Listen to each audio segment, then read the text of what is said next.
Those of you who have not attended a meeting previously, this is a meeting in public, not a public meeting. This means that visitors are allowed into the chamber to listen to the meeting. They may not call out. If this happens, I will adjourn the meeting to clear the public from the chamber.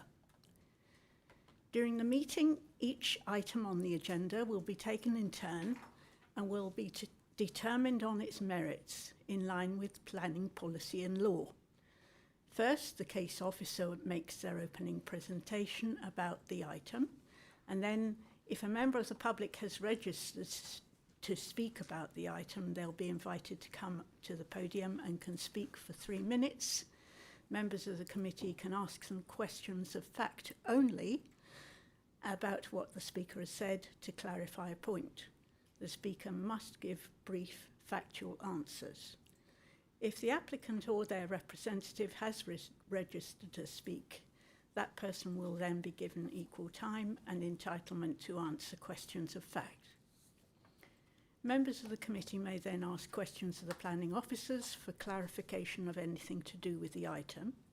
When all questions have had a response, the case officer's recommendation to approve or refusing the item and the reasons must be debated by the committee. Each member of the committee may speak just once in the debate. They may not ask further questions. When those members who wish to speak have done so, then a formal vote is taken to accept or reject the recommendation. If rejected, we need to propose an alternative motion with the reasons that encompass the concerns raised in the debate. Okay, apologies, please. We have no apologies, Chairman. Thank you, that's great. Do we have anyone online? No, and none. Great, everybody's here. And we do have a couple of three visiting members. I was only notified about one. Would you like to introduce yourselves and which ward you represent, please?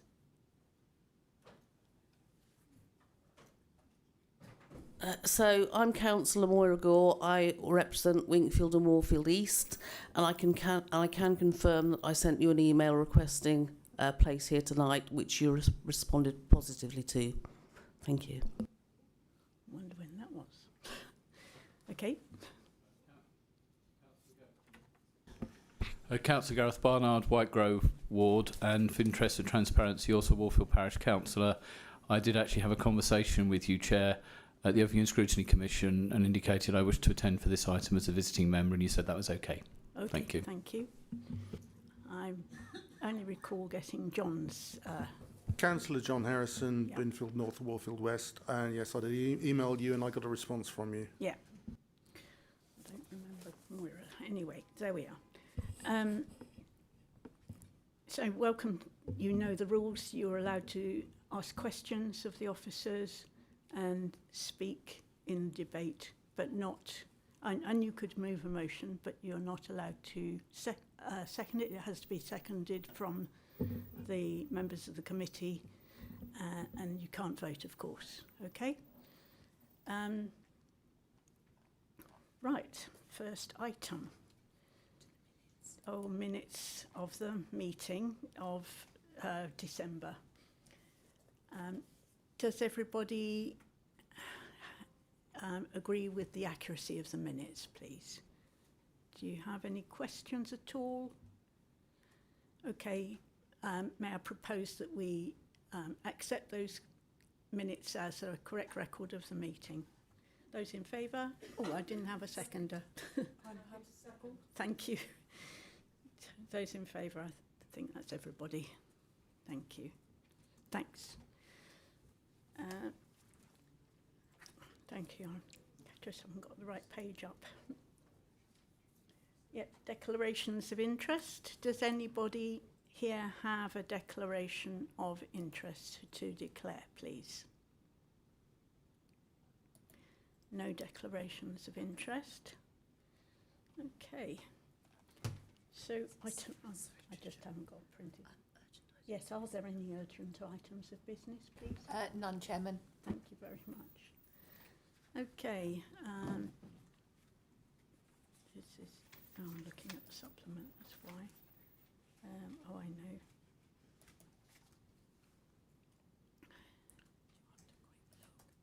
How annoying. I'm sorry. Here we go. I've got it here. Thank you. I should have a printed. I'm going to have to look at yours. Sorry.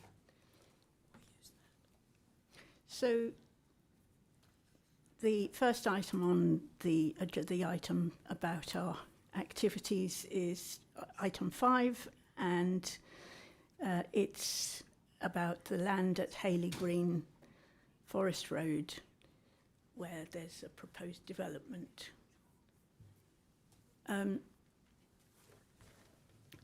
Officer, would you like to make yours? Thank you very much. Thank you, Chair. I'm Margaret McKevitt, the presenting officer for this application. This is an outline planning application for up to 235 homes with means of access only to be determined. A briefing for members was held in December and members visited the site on Saturday. The application is being considered by the Planning Committee because more than 5 objections have been received. See on the screens is the land use plan. The areas in yellow are proposed areas for housing with the green open space. Vehicular access, which is being determined through this committee, is shown from Bracknell Road, in the north there, at a point east of Malt Hill, Bracknell Road and Hayley Green Crossroads. From Hayley Green at a point south of Malt Hill, Bracknell Road Crossroads, and onto Forest Road, east of the junction with Cricketers Lane. Changes to the Malt Hill Lane junction are proposed, whereby Hayley Green at its north stretch will be closed to vehicles and provide pedestrian and cycle access only to Bracknell Road and to Malt Hill Lane. Hayley Green at its northern section will divert for vehicles east into the development site to join Bracknell Road at the new vehicular access from the site.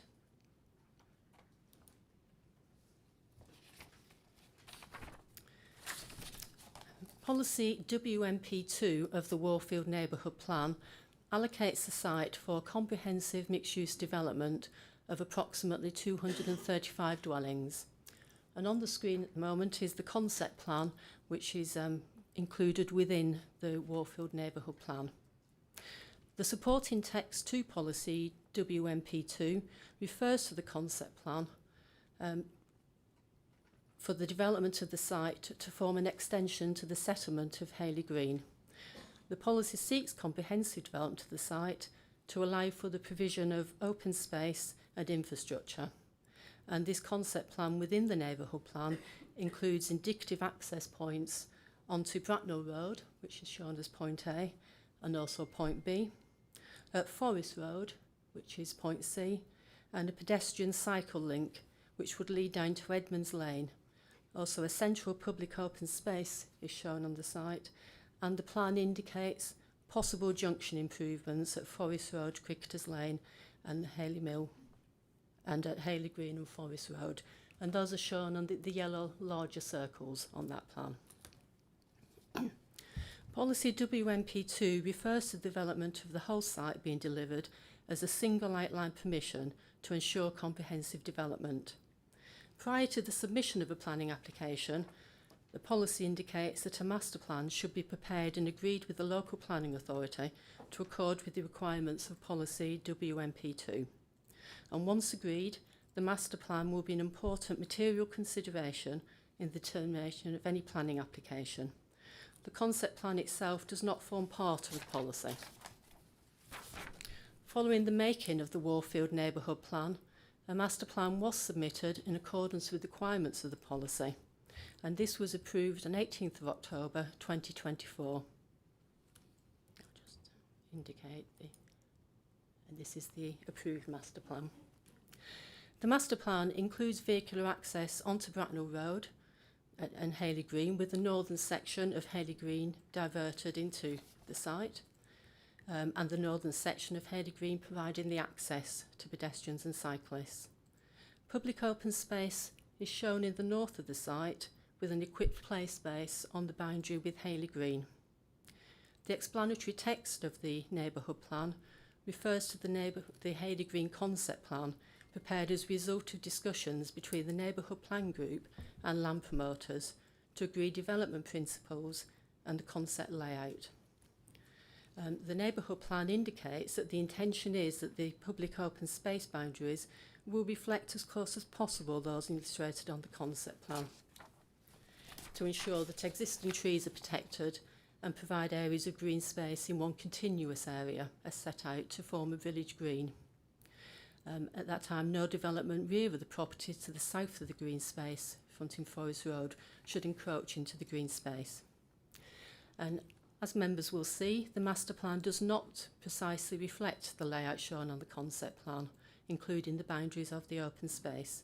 And the most significant changes are the rearrangement of the open space, so that instead of providing a single belt of open land across the centre of site, it introduces residential development into this area, focusing the open space in a more northerly central location, extending northeast direction.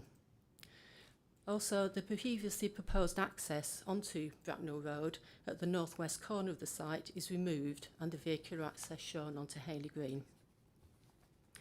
The justification for diverging from the original concept from the site is provided by highway, drainage and landscape constraints which relate to the site and became apparent through the submission of technical studies.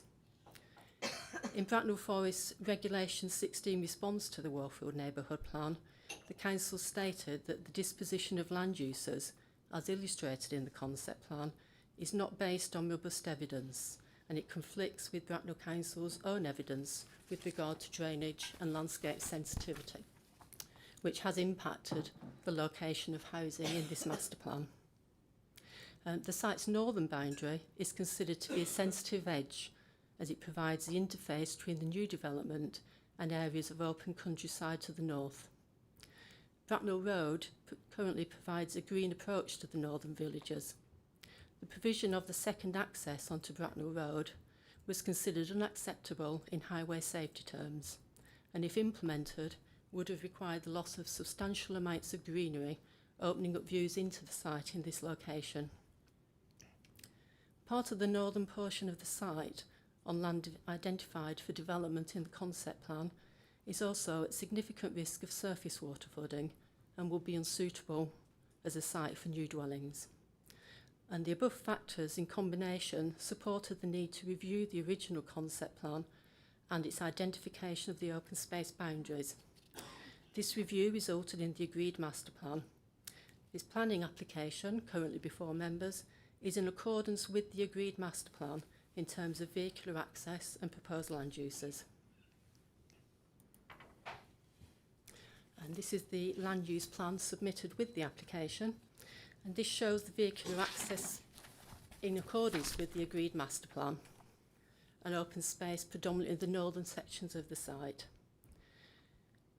An illustrative master plan has also been submitted with the application with an indicative layout not for approval by members tonight, illustrating that up to 235 properties could be accommodated on the site. A maximum building heights plan has also been submitted, and that indicates that buildings will be predominantly a maximum of 2 stories in height, with properties along the Forest Road boundary shown as being 1 story in height. And this is considered to be appropriate in terms of the character of the area with Forest Road. And turning to highway issues, the application shows proposed highway improvements. As discussed, the Bracknell Road junction. The Malthill Cross Road becomes a staggered junction with the northern section of Haley Road and pedestrian and cycle access only. The concept plan in the neighbourhood plan referred to junction improvements only, and it has been proposed in representations received that a roundabout be put in place at this junction.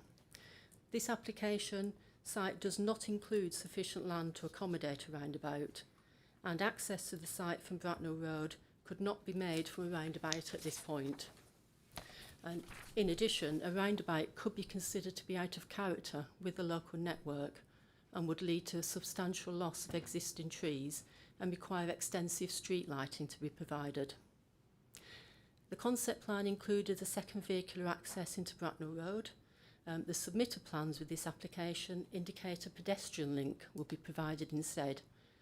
In order to achieve visibility displays for an access at this point, as previously mentioned, significant sections of existing hedgerow and trees would need to be removed. This would negatively affect the local landscape character and biodiversity, so is not considered to be acceptable. Changes proposed along Haley Green. As previously mentioned, the northern section will become pedestrian cycle route only, and the road will be diverted into the site, into the Stagger Junction.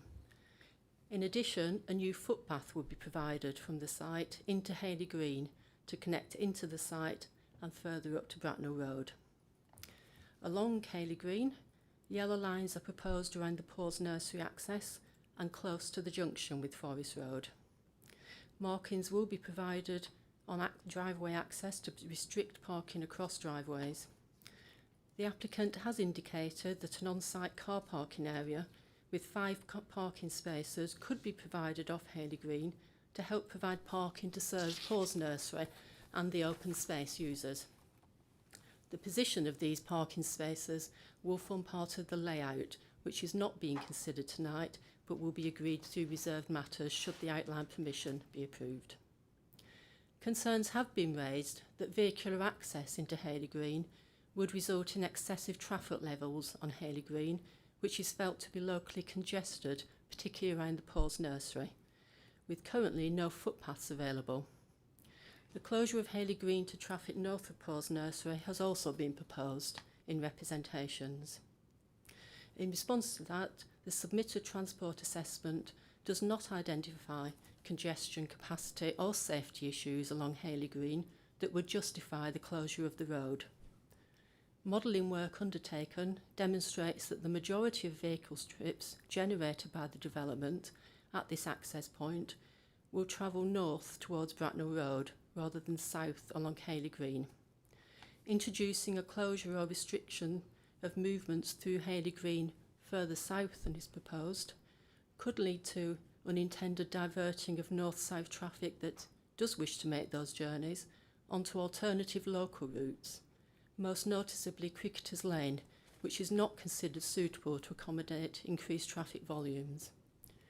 In addition, any proposal to close Haley Green would necessitate the provision of a designed turning head within the road to allow service and delivery vehicles to access and egress existing properties. This would introduce further design and engineering constraints.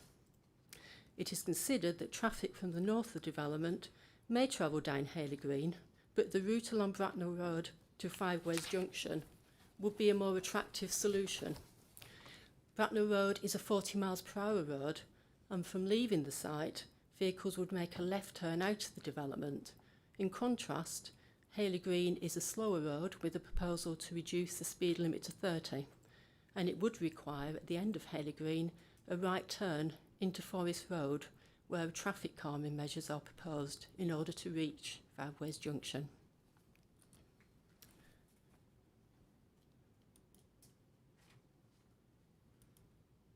And turning down to the junction of Haley Green and Forest Road, double yellow lines are proposed at the junction of Haley Green and Forest Road, and as previously mentioned, the speed limit on Haley Green is proposed to be reduced to 30 miles per hour.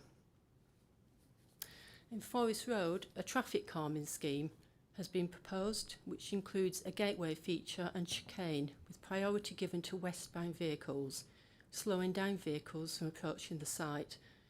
The retained zebra crossing location with the inclusion of raised tables at the crossing to aid in traffic calming, speed cushions, a lighting scheme along Forest Road between Haley Green and Cricketers Lane, which locates new lighting columns at 40 metres spacing, providing lighting at each speed cushion features. As part of the already developed Gale Gardens development, a new stretch of footpath and an informal crossing of Forest Road will be provided to Edmonds Lane, and I believe works are already taking place to carry out these works. The application site will have footpath links down Haley Green, along Forest Road and existing footpaths to join the new footpaths out to Edmonds Lane.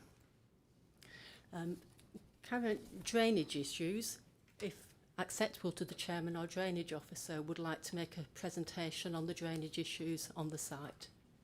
That would be really excellent. Thank you. Drainage officer. Yeah, thanks. Oh, lovely. I'm here. Evening. Margaret. Thanks. Lovely, thank you. Hi. Yeah, thanks, Margaret. Good evening, all. I think it will be very useful for me to provide councillors with details of information the LLFA knows about the area with respect to historic flooding of the area, and then works the LLFA have undertaken to reduce flood risk. And then once I've established these details, I'll come up on to present the application site itself, and then the flood risk and drainage proposals. So please bear with me. I'm going to start to share my screen now.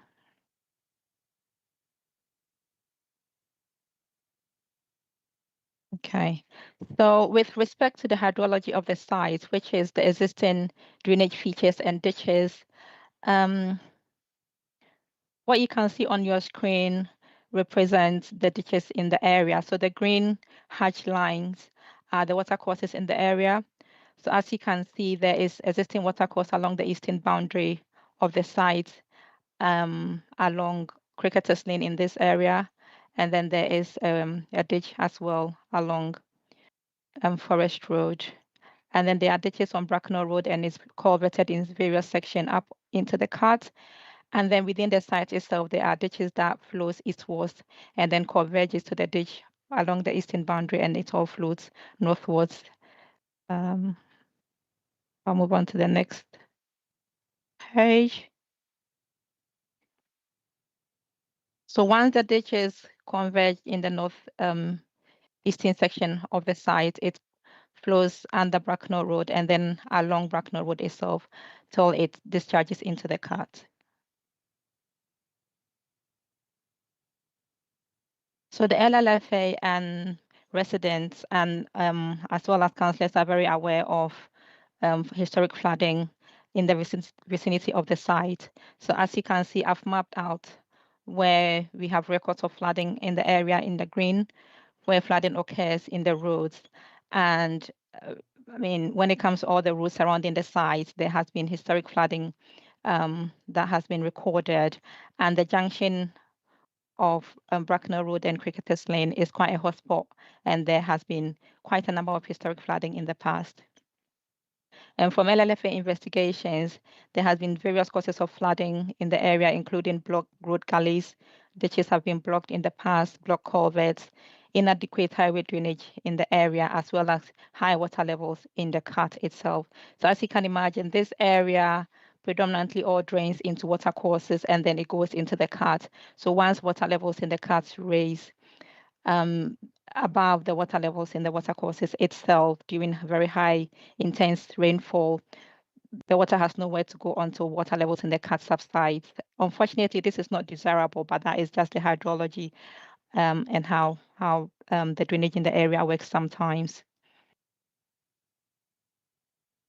So with respect to our knowledge of flood risk and what we've done, in 2022, we cleared the ditch along Cricketers Lane, along the whole length before it actually enters the site.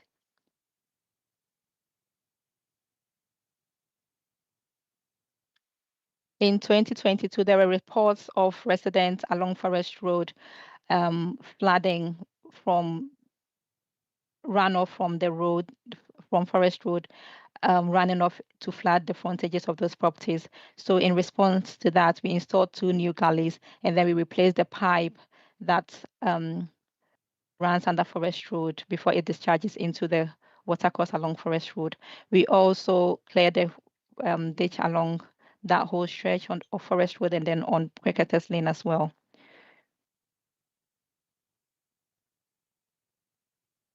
So as you can see, these are the 2 new gullies that were installed. You can see where the road was kind of cored to put in the pipe work as well as across Forest Road to put a new pipe to discharge into the ditch on Forest Road.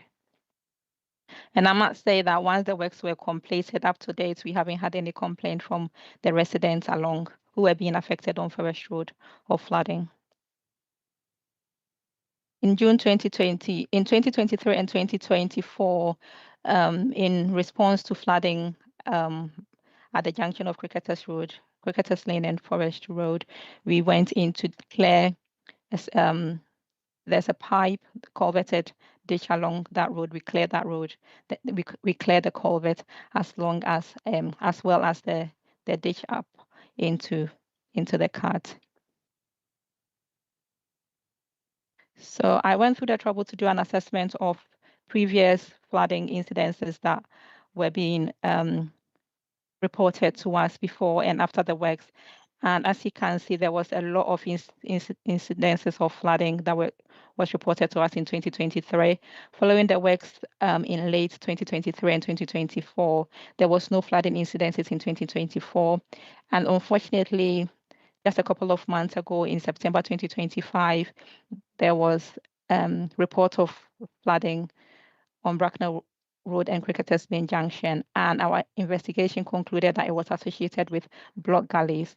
So this was reported to our reactive maintenance team, and I have been informed that they are looking into it, and the next gully cleansing in that area will be next month. So hopefully that will help to resolve that issue as well.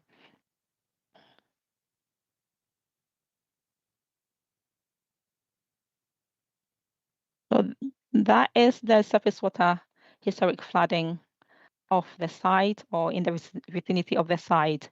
We are aware of foul water flooding issues in the area as well.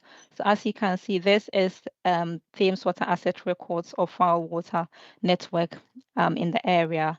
So there is a pipe along Forest Road, and then through the site, there is a pipe that crosses Cricketers Lane, and everything converges into a pumping station up north of the cut, and then it flows away. So this is the historic flooding that we have in the area in our SFRA, which is quite outdated because the most recent recorded one is 2022. We are aware that in 2023 there was flooding there was foul water flooding in the paddock between the Cat and Lambrook School, and a couple of months after those flooding incidents, Thames Water undertook remedial works excuse me, of cleansing the pipe and installation of the manhole. And we haven't had any reports of foul water flooding after that. So it feels like Thames Water did their remedial works have been effective to date. With respect to all the foul water flooding that have been recorded, and then pressure from local councillors and from ourselves as well, during the applicant's pre-consultation or pre-application consultation with Thames Water have concluded that there is not sufficient capacity in the sewage network to take flows from the site. So there is something that has been already established, and I'll come to the next steps as I progress in the discussion.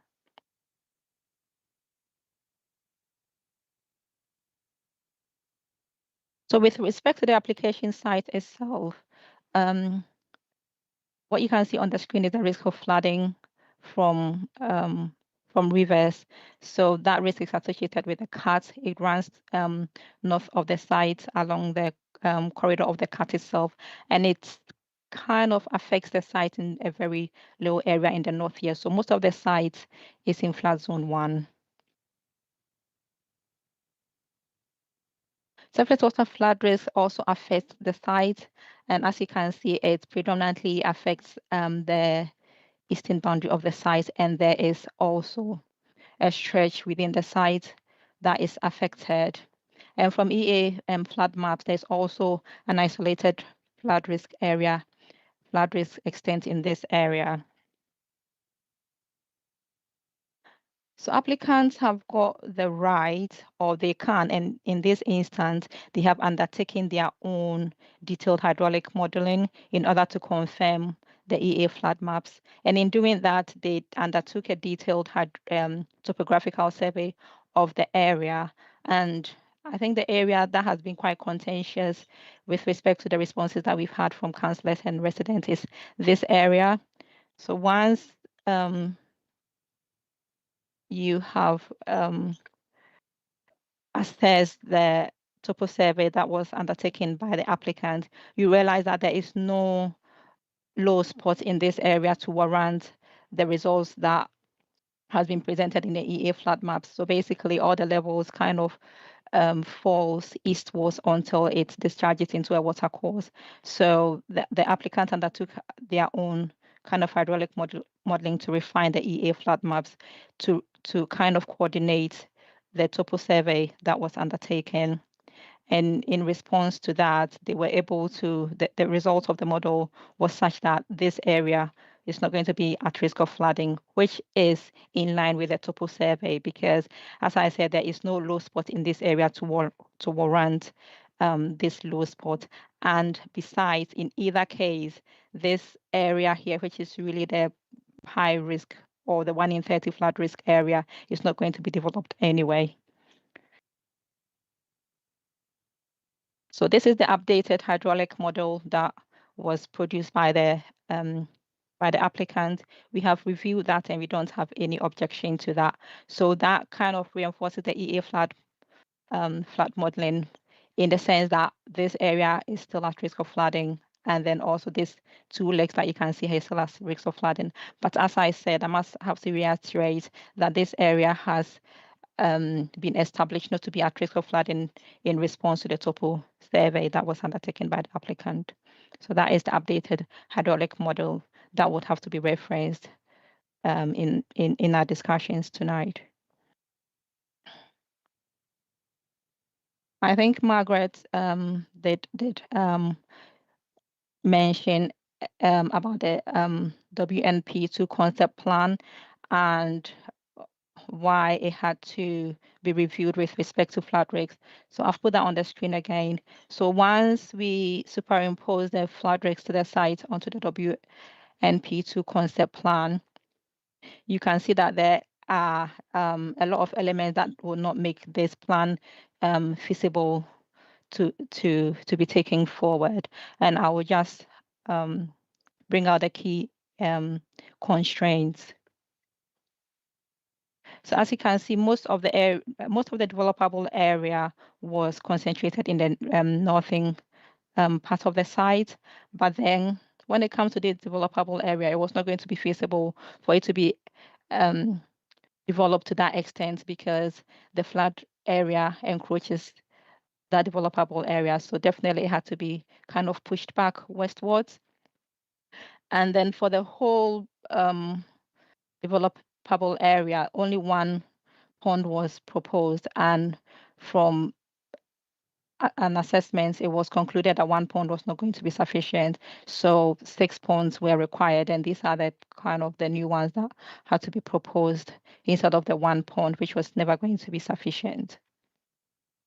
And then the ponds were such that they had to be also located outside of flood risk in order to meet current legislation. The pond that was proposed was in a flood risk area, so it was never going to pass the NPPF and the SATS legislation. And then when it comes to the northeastern access onto Bracknell Road, it was also encroaching the flood risk area. So from safe access and egress perspective, this was not going to be feasible for an access to be put in an area which would lead into a flood risk area. So NPPF requires that developable area should be outside of flood risk area, ponds should be outside of flood risk area, and then safe access and egress should also be provided outside of flood risk area. So the developer had to have a view of all these constraints to come up with an acceptable master plan.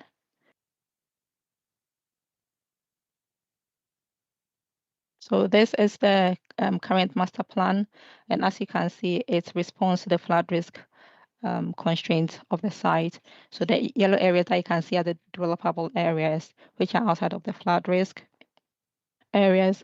6 ponds have been proposed, all outside of flood risk areas.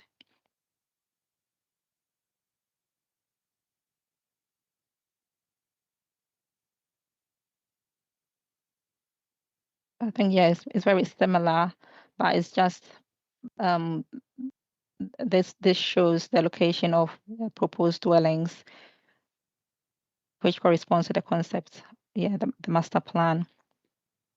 So as I said, 6 ponds have been proposed, and each of the ponds discharges into the nearest watercourse within the site because infiltration doesn't work. So in accordance with the SAT hierarchy, the next sustainable mode of discharge will have to be into the watercourse. So they discharge into the watercourse, and then it all flows northwards up until that point in the north eastern corner of the site. And the discharge rates have been restricted to the greenfield runoff rates. So this means that the development would not increase the risk of flooding to itself and also off-site after the development. We asked the developer to undertake a CCTV survey of the off-site connections from the points where the watercourses leave the site up onto the cut. And this is the result of the CCTV survey. So basically, the watercourse is coveted under Bracknell Road, and then it flows along Bracknell Road in sections of watercourse, open watercourse, and coveted sections up until it gets into the cut. It was established through the CCTV survey that this section of culvert under Bracknell Road is blocked, and the developer will be reinstating that as part of the development. And as I stated previously, this section of watercourse and culverts along Bracknell Road has already been cleared by the LLFA, and will continue to undertake our duties with respect to clearing such watercourses. I might say that clearing of watercourses and these culverts are not LLFA responsibilities, but because they fall under riparian responsibilities. So basically, the owner of the field adjacent to the ditch, so the owner of the field here would is responsible for clearing it. But we haven't had any success in some instances in getting riparian owners to clear the ditches. So we do clear it as and when required to reduce flooding.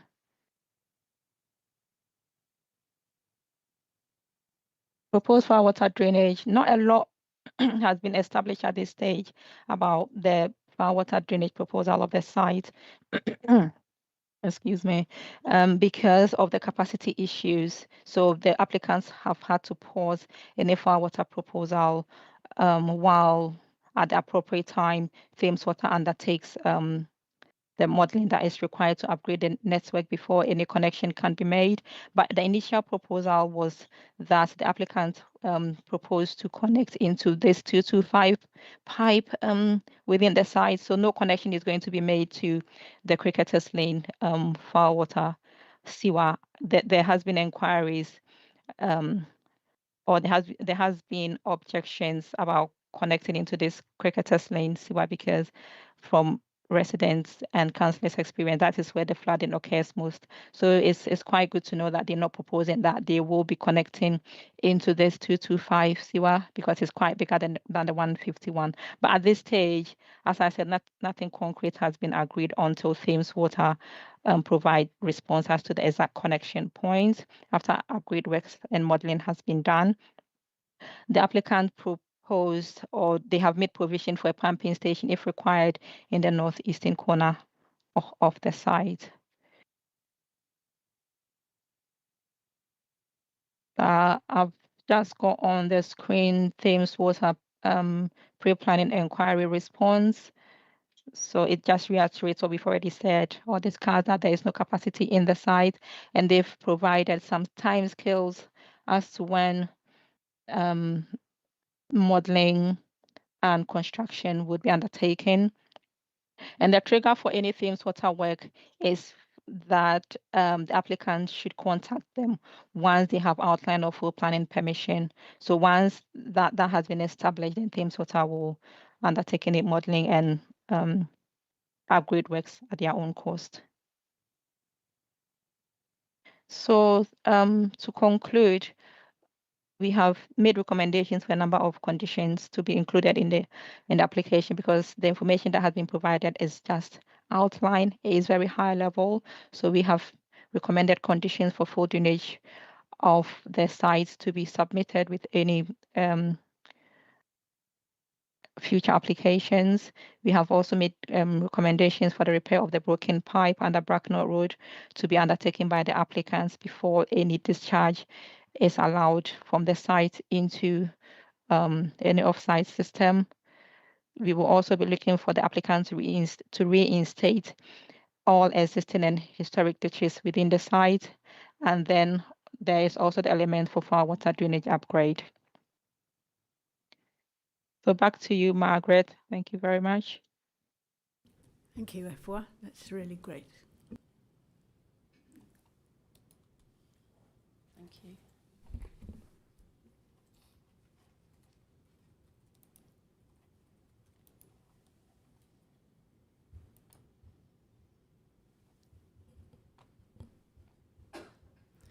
Thank you, Chair. To conclude on the planning aspects of the application, following on nature conservation, the habitats of the highest nature conservation interest on the site are the areas of species-rich neutral grassland at the centre of the site, which will be retained in open space, the network of woodland, hedges and tree lines and scrub, and the networks of ponds and ditches. These are all shown to be retained to provide a green network through the site, and through the layout of the open space, all properties in each phase of the development will have access to green space which runs through the site. Trees on the site and hedgerow are covered by tree preservation orders. Important trees, in fact the majority of trees on the site will be retained, with 2 trees to be lost, one of category B, one of lesser importance.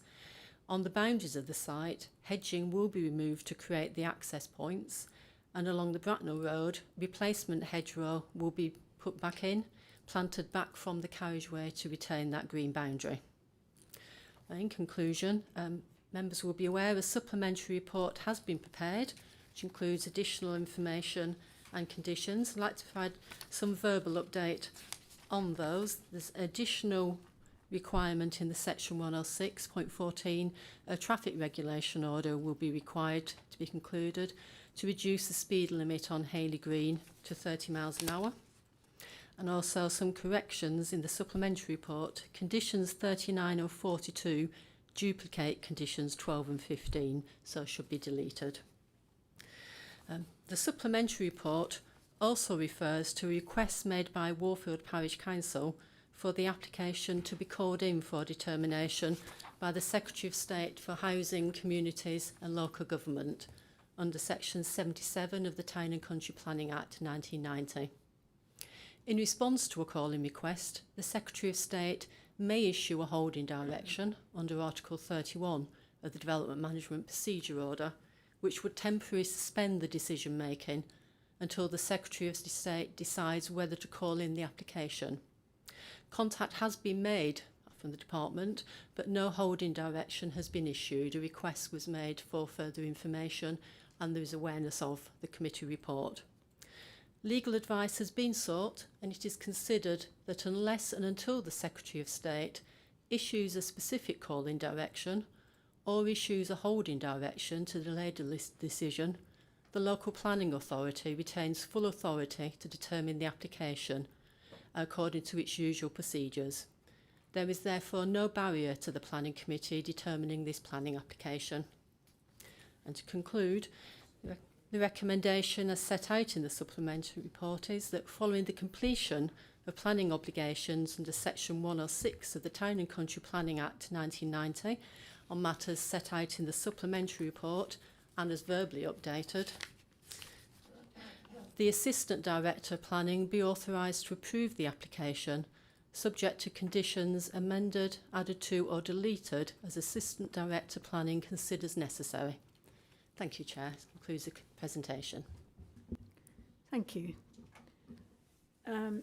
Now we do have a couple of speakers. Are they both here? Sean Moore? And is Phil Brady also here, please? Thank you. Okay, Sean, would you like to come up to the podium?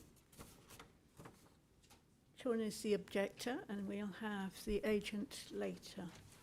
Now, I don't know if you were introduced to that earlier, but you will have 3 minutes as soon as I find my timer.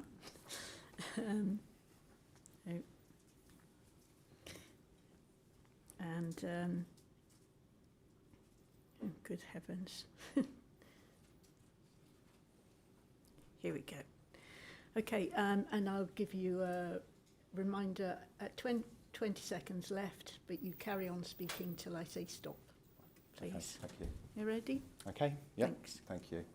Okay. Firstly, thank you to the Chair and the members of the committee for the opportunity to speak this evening. My name is Sean Moore. I live at Goose Corner in Hayley Green with my wife and 2 young children. And I attended the first neighbourhood plan consultation almost 10 years ago and have followed this process very closely since. From the outset, many residents had serious reservations about the sustainability of this site for major development. That has never gone away. However, once Hayley Green was identified for allocation, residents faced a choice: disengage and step aside, or engage constructively to try to shape the outcome. The Warfield Neighbourhood Plan enabled that engagement.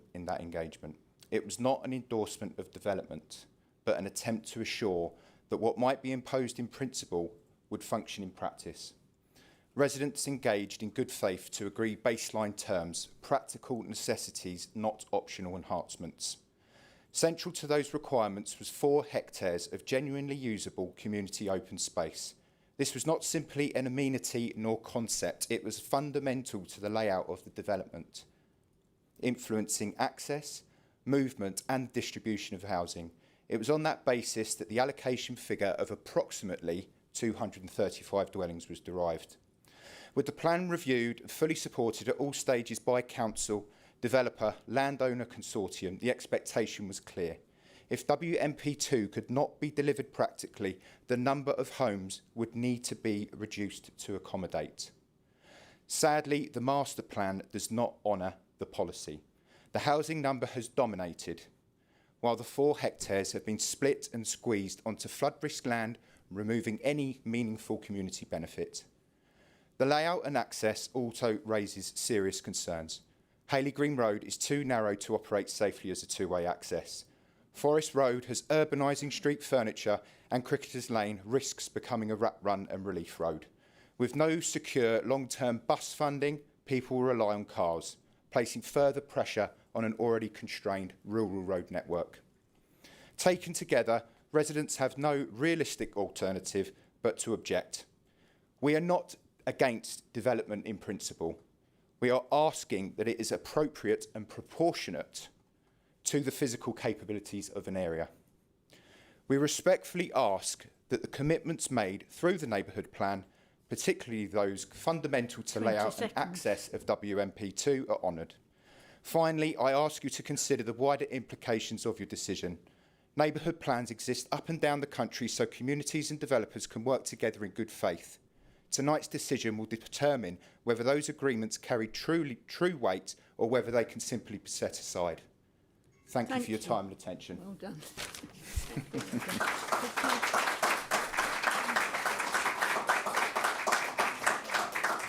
Thank you. Members, do you have questions of fact, please, for Mr. Moore? No questions? Councillor Sheila Collins. Thank you for that. Were you aware that the parish council had been advised that the concept plan was not achievable at any point during the process? We relied upon the national planning framework that obviously dictates the neighbourhood plan, or the framework that was surrounding it. So in frank answer to your question, we believe that we were setting alongside a number of already laid out plans to be able to facilitate whatever proposals were put forward by the development. There was consultation periods, as I mentioned. The first was 10 years ago in the Cricketers pub. And as I say, residents were given a stark contrast. It's been allocated, land has been allocated. You either work with us or you work with us. What's more productive? It's obviously working with you. So from there, we did engage with the local parish councillors. We derived a plan. We derived a set of conditions. Those conditions were transposed into WNP2. Subsequently, when the master plan was released, the master plan was at complete odds to those conditions that were set with the local residents in consultation. And not just the residents, but also the developer as well. Thank you. Councillor Virgo. Thank you very much for the speech. Can I just understand that when, as residents, did you establish that the plan was contrary to the consultation? Because I remember there was a consultation to members which they could go and look and comment on, and that consultation was on the Warfield plan, wasn't it? It wasn't on the new plan, the plan which the borough has put forward. I'm just trying to establish when you first found out that the plan which everyone voted for was not the plan that was on the table.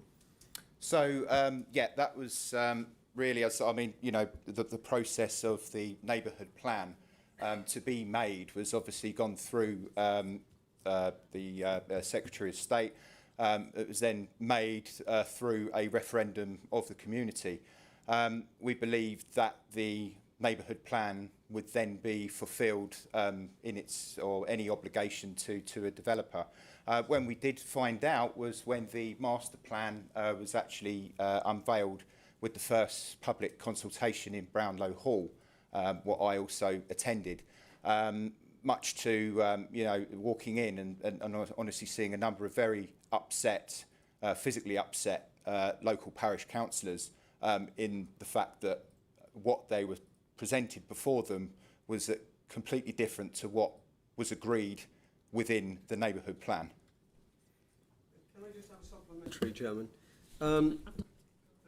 Could I ascertain that presumably the residents voted for the neighbourhood plan? That's the whole point of this, in the democracy. And what happened is it was changed, and you didn't know it was changed until much later in the cycle, which was probably in 24, wasn't it?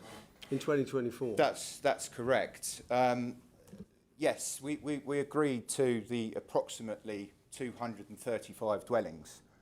However, what appears to be very clear is that the 235 dwellings have been the mandate, and the site has been subsequently reversed engineered to accommodate that number of houses. What we have seen from the master plan, from the flood risk presentation, is that the essentially unusable land has now become the public open space, and that 4 acres that was promised to the residents has now been aggregated across the entire site. To us, that is not acceptable. Okay, thanks. Councillor Gore. I noticed in your address you mentioned about the implications of a bus. Can you just expand on what you meant by that, please? When we look at the site as a whole, you know, from a factual matrix point of view, we have 2 main trunk roads, north and south, that are supplemented by essentially 2 small lanes that are effectively inadequate to provide sufficient traffic flow for the modelling that has actually been performed. We're looking at a 95% peak increase in traffic on Hayley Green Lane alone in the evening, and 40% in the morning peak. So we're looking at a significant... So realistically, the only way of taking that pressure and also complying with Policy 60 of the Bracknell Forest local plan is a bus service that is regularly run and frequent to the community. The bus service that comes through Hayley Green is the 299. The 299 at the moment is currently, from what we can see on the bus stops, is actually up for review. If the bus service is lost to the community, not only will this have a detrimental effect to the existing residents, but also our new residents if this plan is passed. And in terms of the message, what this sets out, it is very, very poor. You know, people have reduced mobility and it will reduce their access and essentially will cut off the Hayley Green community with the additional members of our community to the rest of Bracknell, and that's not acceptable. Thank you. How many times a week does the bus run? The bus currently runs 3 times a week. And how many buses a day? And it runs at 2 buses a day currently. We would be expecting... No, that's all right, Yeah. thanks. Where did you get your numbers from for the traffic or movements that you quoted? Yeah, so the traffic movement is the what has been submitted onto the planning portal.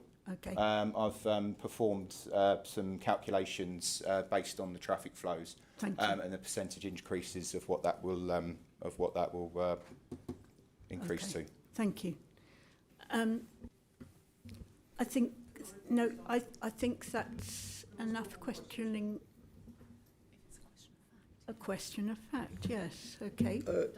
Thank you. It is a question of fact. So the pause nursery, which is very close to you there, isn't it? That's correct. Can you just tell the members how busy that is in the morning, please? It's very busy, obviously with drop-off and pick-up periods that are usually around 3 o'clock, 3:30, just before, obviously, the peak hours. The roads, obviously, that the road modelling, what the chair has referred to, has not taken into consideration that there is already parking that very much restricts that road. We use it daily. We have to remember that it's only a very small footpath that goes up to Pawds Nursery. From then onwards, there's no pedestrian pavements whatsoever. But ultimately, any of the traffic, whether that's be from Pawds Nursery or anybody using the road, is exacerbated by the existing parking arrangements that are on Hayley Green Lane. Thank you. Any other questions? No? Thank you very much. Thanks for everyone's time, and thank you. Yeah.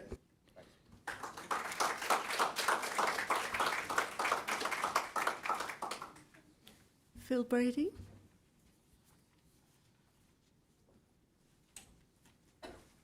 Hi, Phil.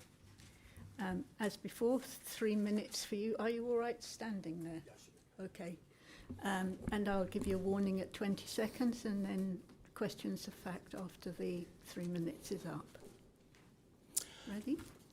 Good evening. My name is Phil Brady. I'm a Transport Director at Stantec. I'm speaking today on behalf of Jordan Construction in relation to the outline application for 235 homes and public open space in Hayley Green. First, I would like to highlight the scheme's compliance with adopted planning policy. The site is allocated to 235 homes and a new 4-hectare area of public open space in the Warfield Neighbourhood Plan and supported in the local plan. Proposals before you seek to deliver a mix of homes focusing on 1, 2 and 3 bedrooms, which reflects the aspirations of the neighbourhood plan. Importantly, the scheme will provide 35% affordable dwellings, representing a policy-compliant contribution for affordable housing. The proposals have been subject to a detailed assessment by officers and statutory consultees. This includes preparation of a master plan document, which was accepted by the council as being compliant with the neighbourhood plan, and outlines the evolution of proposals following feedback. No objections have been raised by your technical officers, subject to imposition of appropriate conditions and the securing of necessary planning obligations, which Jordan Constructions have agreed to. These obligations will ensure the delivery of the affordable housing, biodiversity gain, off-site highway improvements, open space, contributions towards local plan infrastructure, education, community and open off-site space. The proposals provide safe vehicular access from Forest Road, Bracknell Road and Hayley Green Road. Proposals also include significant highway improvements at the Malt Hill Junction, seeking to remove what is known as an accident hotspot by replacing that junction with a new junction linking into Hayley Green. A number of highway improvements are also proposed along Forest Road, including traffic calming to slow speeds and improved pedestrian footpaths and crossings, which offers a wider benefit to the local community. In particular, a new footpath connection to Forest Road is provided to enable residents to connect down to Edmonds Lane and provide access to the existing facilities on Whitegrove Local Centre, including Tesco's, Medical Centre, Library and the primary school. The master plan has been carefully developed in collaboration with officers. The layout is landscape-led, retaining the existing trees, hedgerows and providing over 7.6 hectares of public open space, including an open play area. The scheme has been sensitively looked at in terms of character, with respect to building heights limited to maximum storey of 2 and then 1 storey along Forest Road. Parameter plans which are for approval would ensure that this level of public open space will be delivered on site, retaining existing trees in the outline plan. Development has also sought to deliver biodiversity net gain, an on-site habitat creation, a long-term management plan. The sustainable drainage scheme includes 6 attenuation ponds which appropriately manage the surface water and have been carefully designed to provide remediation of areas susceptible to surface water 20 flooding. seconds. To conclude, this proposal delivers much needed new homes, including affordable housing in a sustainable and well-designed neighbourhood. It provides a substantial new recreational area on site and currently not accessible to, although the site is not currently accessible to the public, it will make a significant improvement to the local road network as well. The Thank application you, is fully that's policy compliant and has been recommended for approval by your officers. Thank you. Any questions of fact, please? Councillor Virgo. I'm terribly sorry, sir, I've forgotten your name. My name's Phil Brady, sorry. Hello, Phil. Thank you for that. In your report, I think you put that the area was adequately served by public transport. How does that comply with what we now understand, please? We have obviously had conversations with your officers about the level of provision within the site in terms of public transport.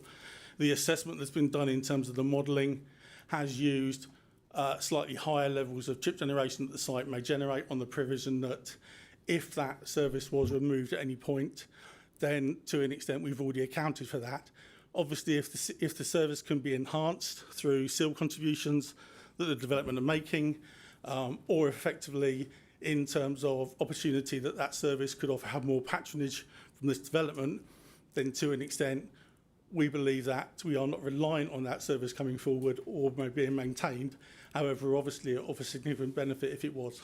So would you say that that statement that you made in your report was wrong? So that the public transport is just not there at all for the public? The public transport is there at the moment. There is a service in place that does provide access to the town centre locations. 3 days a week? It is a limited service. And only twice a day? It is a limited service. Councillor But we Virgo. are not reliant on that service in terms of the application work we've done, and your officers have worked with us in terms of that assessment work to prove that we are not necessarily reliant on that service to allow this development to go ahead. Thank you. I've got further questions. No, I've got, please, no, Jeff, sorry.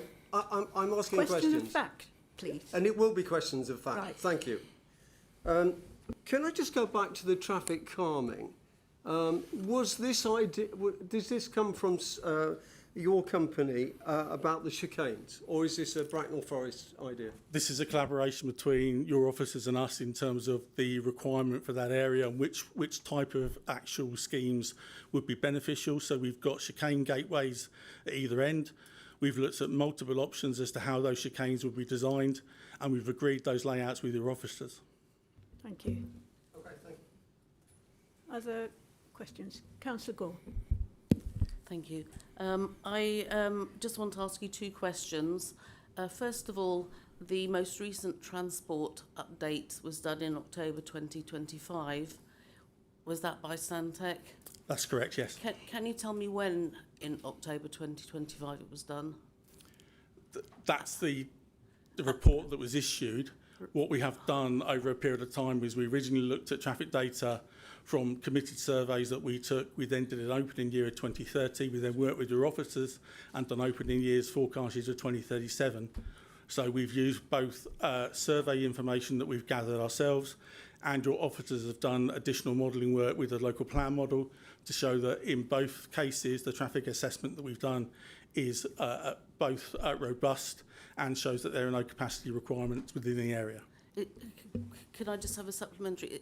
Is the original survey you're referring to the one that was done in 2022? Correct. That's the original survey that we did in terms of the background information, but at the same time we've run in parallel with your local plan model so that we've done both independent surveys of the local area and we've used your local plan model in parallel. Okay.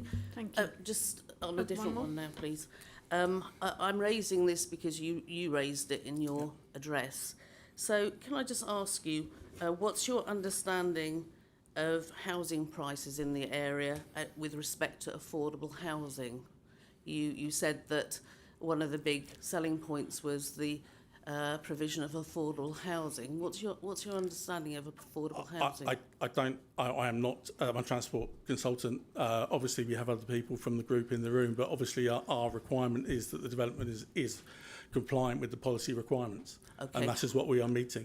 I'm not an estate agent. I couldn't give you that level of information. Yeah, that's fine, but you just used it as a unique selling point in your address, so that's why I'm asking you. All we are saying is obviously that we are policy compliant with the requirements of the council in terms of affordable housing. Thank you. Thank you. Anybody else before One we more go question. back to Councillor Virgo? No? Okay. Thank you. You said in your address, I think, that you were adequately looking after the biodiversity, and yet we look along the report and it doesn't actually obey the 10% biodiversity.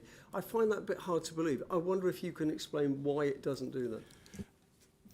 The allowance for the area is in compliant with the conversations we've had with officers in terms of the restrictions on site. As far as I'm aware, and again, I'm not the ecologist, but my understanding was that we were compliant sufficiently enough that your officers were happy with the level of biodiversity that we were granting back to the site. We're obviously having to retain a number of existing hedgerows, etc. That's where part of the landscaping has actually had to proceed. My understanding is that we are, as the officers have agreed, compliant with the requirements of the council. Thank you. Councillor Collins. Thank you. You mentioned that Malt Hill is an accident black spot. Where did you get your data from to justify So I that said an accident statement? hotspot, and it was raised as part of the issues at the original neighbourhood plan and local plan conversations with that junction.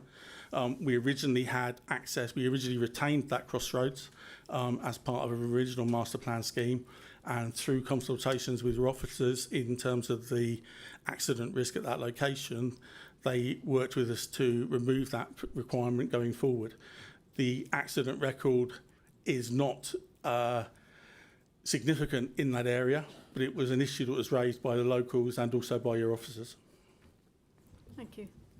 Could I just ask a As a supplementary, yeah.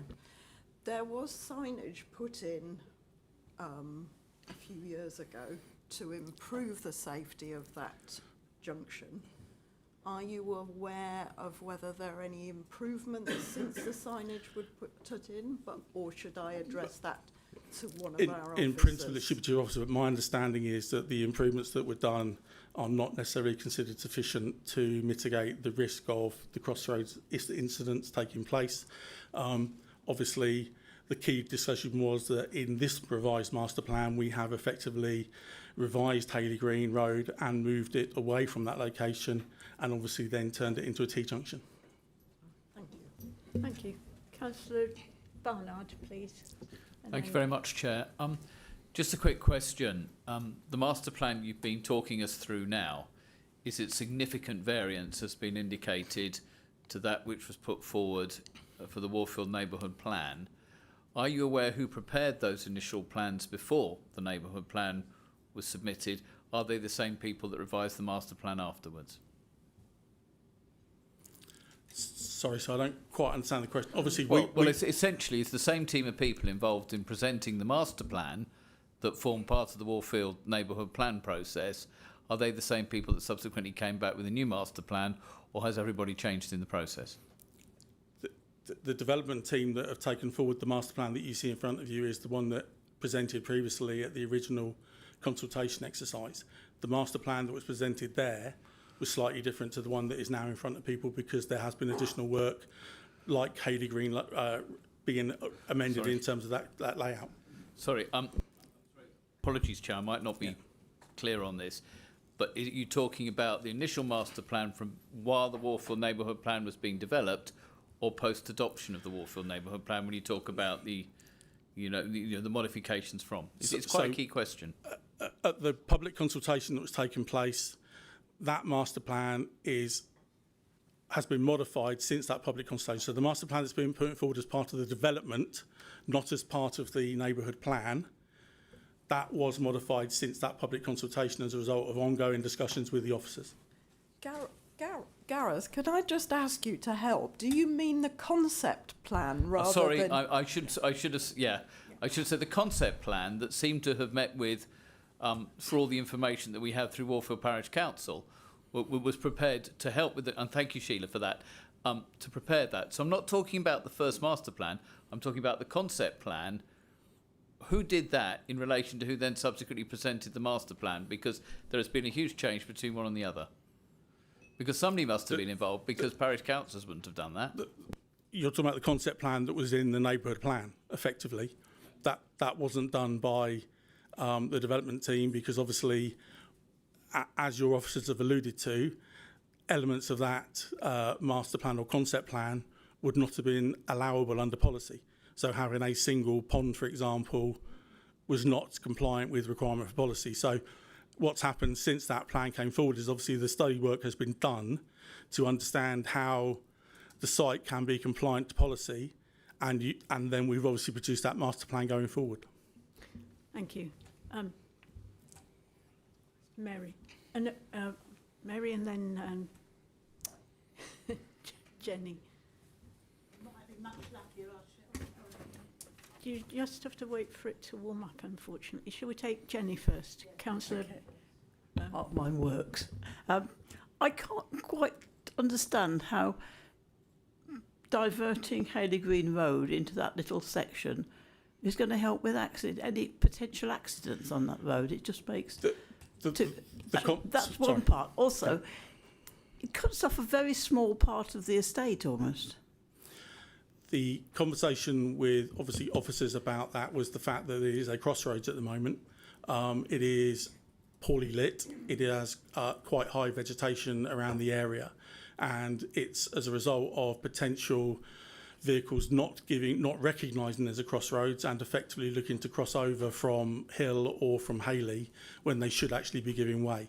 So the conversation was to effectively sever the need for that crossroads and obviously turn it into a T-junction. That does allow you slightly more benefit in terms of preventing those coming down Mort Hill, that they will be able to see a proper junction in front of them effectively rather than an open space that they could drive into. But that revision has come as a result of we're talking with officers about the requirement to look at safety issues along Bracknell Road. Lovely, thank you. Councillor Templeton. Oh, you're still on. I'm comparing the two maps, really. I think it's WMP2 and now the original one. I mean, the one that we're talking about we're voting on whatever tonight. And in the WNP2, the Warfield Original Local Plan, the concept plan, the play area seems to be right in the heart of all the building and the community that was being created. It now seems to be right up in the northeast corner, which we've heard is where flooding is likely to come. But I just wonder also how reduced in size is that play area being pushed up into that corner than when it was proposed originally right in the heart of the community? I can't give you exact, I didn't deal with that element, but my understanding is it's of a comparable size to what it was in that original assumption. The issue with its relocation is, as been mentioned by officers, etc., that the central area is effectively where development has to take place because that northern eastern area is subject to flooding and therefore we can't have development in that area. So there's had to be a redesign of the master plan following the concept plan, which to an extent was done on the basis of aspirational requirements for development areas. The modelling work, the drainage works, the ecology works, the arboricultural works, etc., have all now layer caked how we can then do a master plan that is compliant, and the scheme you have now in front of you is a compliant master plan that meets the requirements for standards in terms of drainage, etc. Thank you. I think that's it. Thank you very, very much. Thank you very much.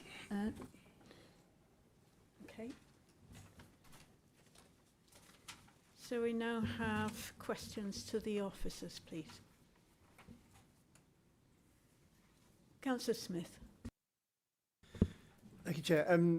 Just to begin with, I think it's important we all have, I think, absolute clarity in exactly what the decision we're being asked to make tonight is, because it's always a bit, there's always a bit of confusion around outline applications, I think. So my understanding from the description is all matters are reserved apart from access. So we are essentially approving the description of the development and the access with the other roads. I just wonder if the officer could just confirm that that is correct, because we've obviously had discussions and seen images showing further details than that. But my understanding is those are sort of conceptual and still to be determined through the reserved matters. Yeah, thank you. Thank you. Through you, Chair. Yeah, that's correct. This is an outline application, means of access being determined. All of the matters will come through reserved matters. Discussions on the master plan, of course, have already taken place in the sense of the master plan is an agreed document and it is a material consideration, but we are not approving layout as part of this application. Thank you. Oh, supplementary? Yeah. Thank you. Yeah, if just a sort of a second question, really, with regards to the master plan that the officers alluded to, it's clear to me that a lot of the public concern around what we're seeing at the minute on this site relates to this deviation between the concept plan that was published in the Warfield Neighbourhood Plan and consulted on as part of that, and the subsequent master plan, which I understand from the officer's report was approved in 2024. I was just wondering if we could get a bit more explanation around just the process of approving that master plan, because I'm not sure from my recollection that came to this committee, which surprises me given the significance of it and the level of public concern. I just if we could have a bit of an explanation as to the process that went through. Please. Thank you, Chair. Through you. No, the master plan was not approved through the planning committee because this committee obviously approves planning applications. There is a process through the council where a paper was presented, but not to this committee.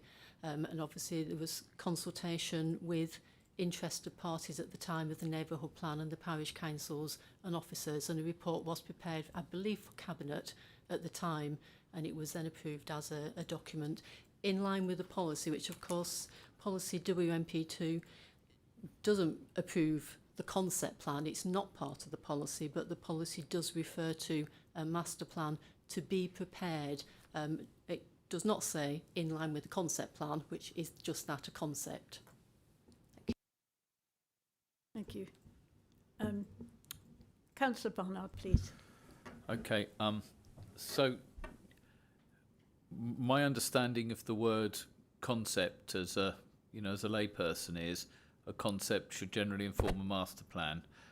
My question is, during the preparation of the concept plan and during the preparation of neighbourhood plans, what involvement is there from borough planning officers in terms of actual maybe offering appropriate planning advice? Because the concern I have is that much is being made that the concept plan was, in brackets, not deliverable and wrong.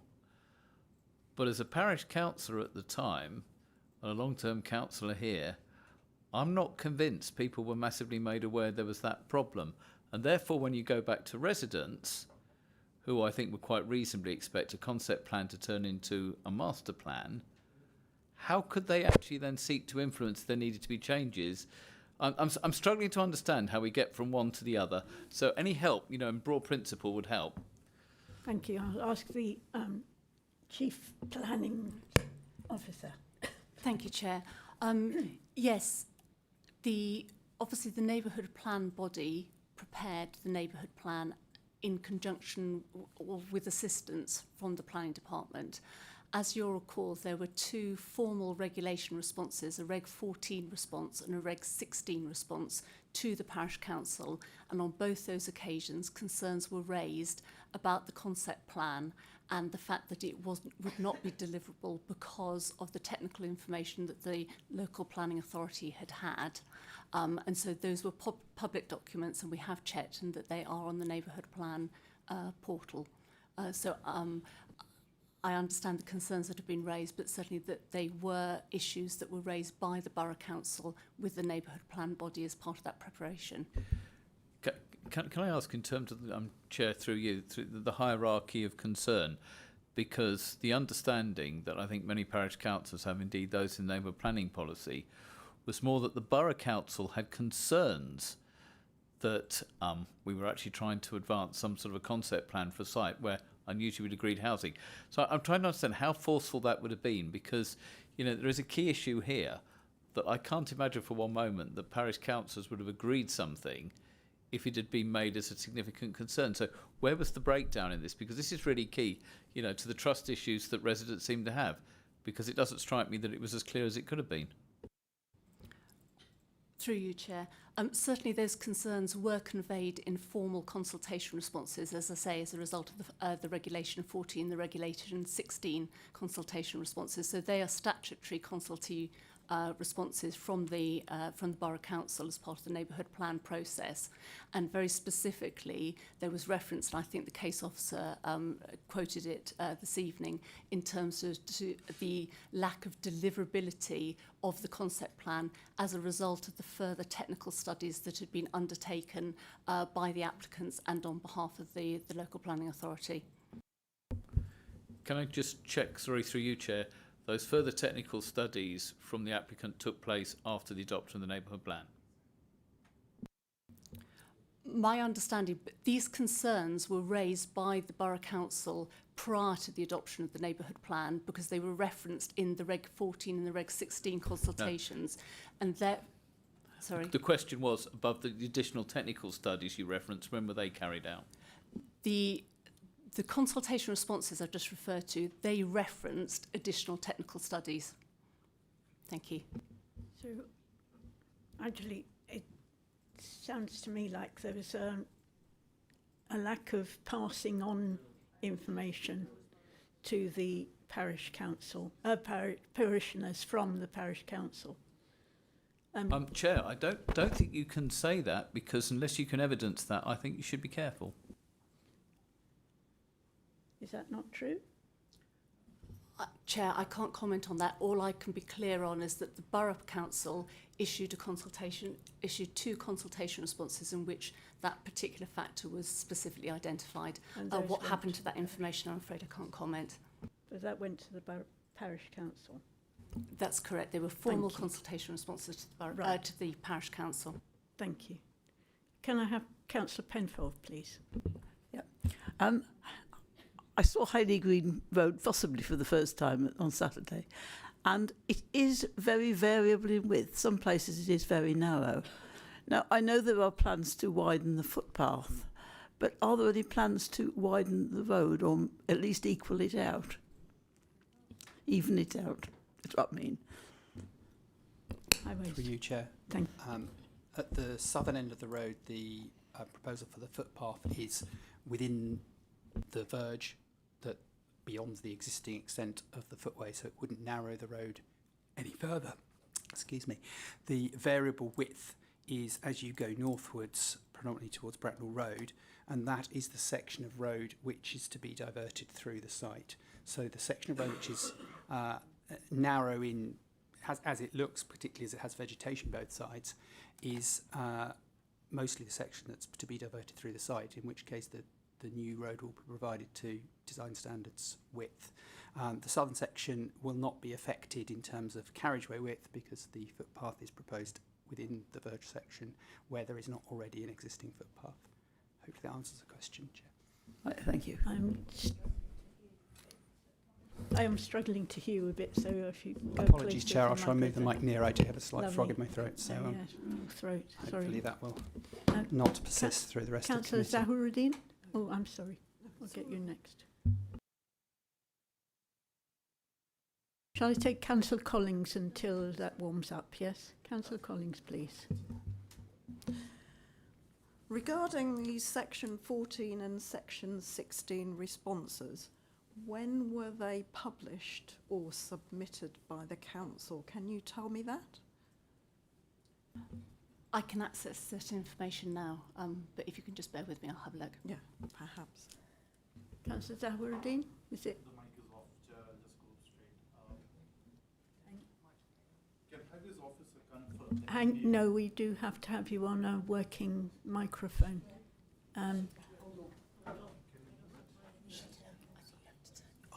Oh,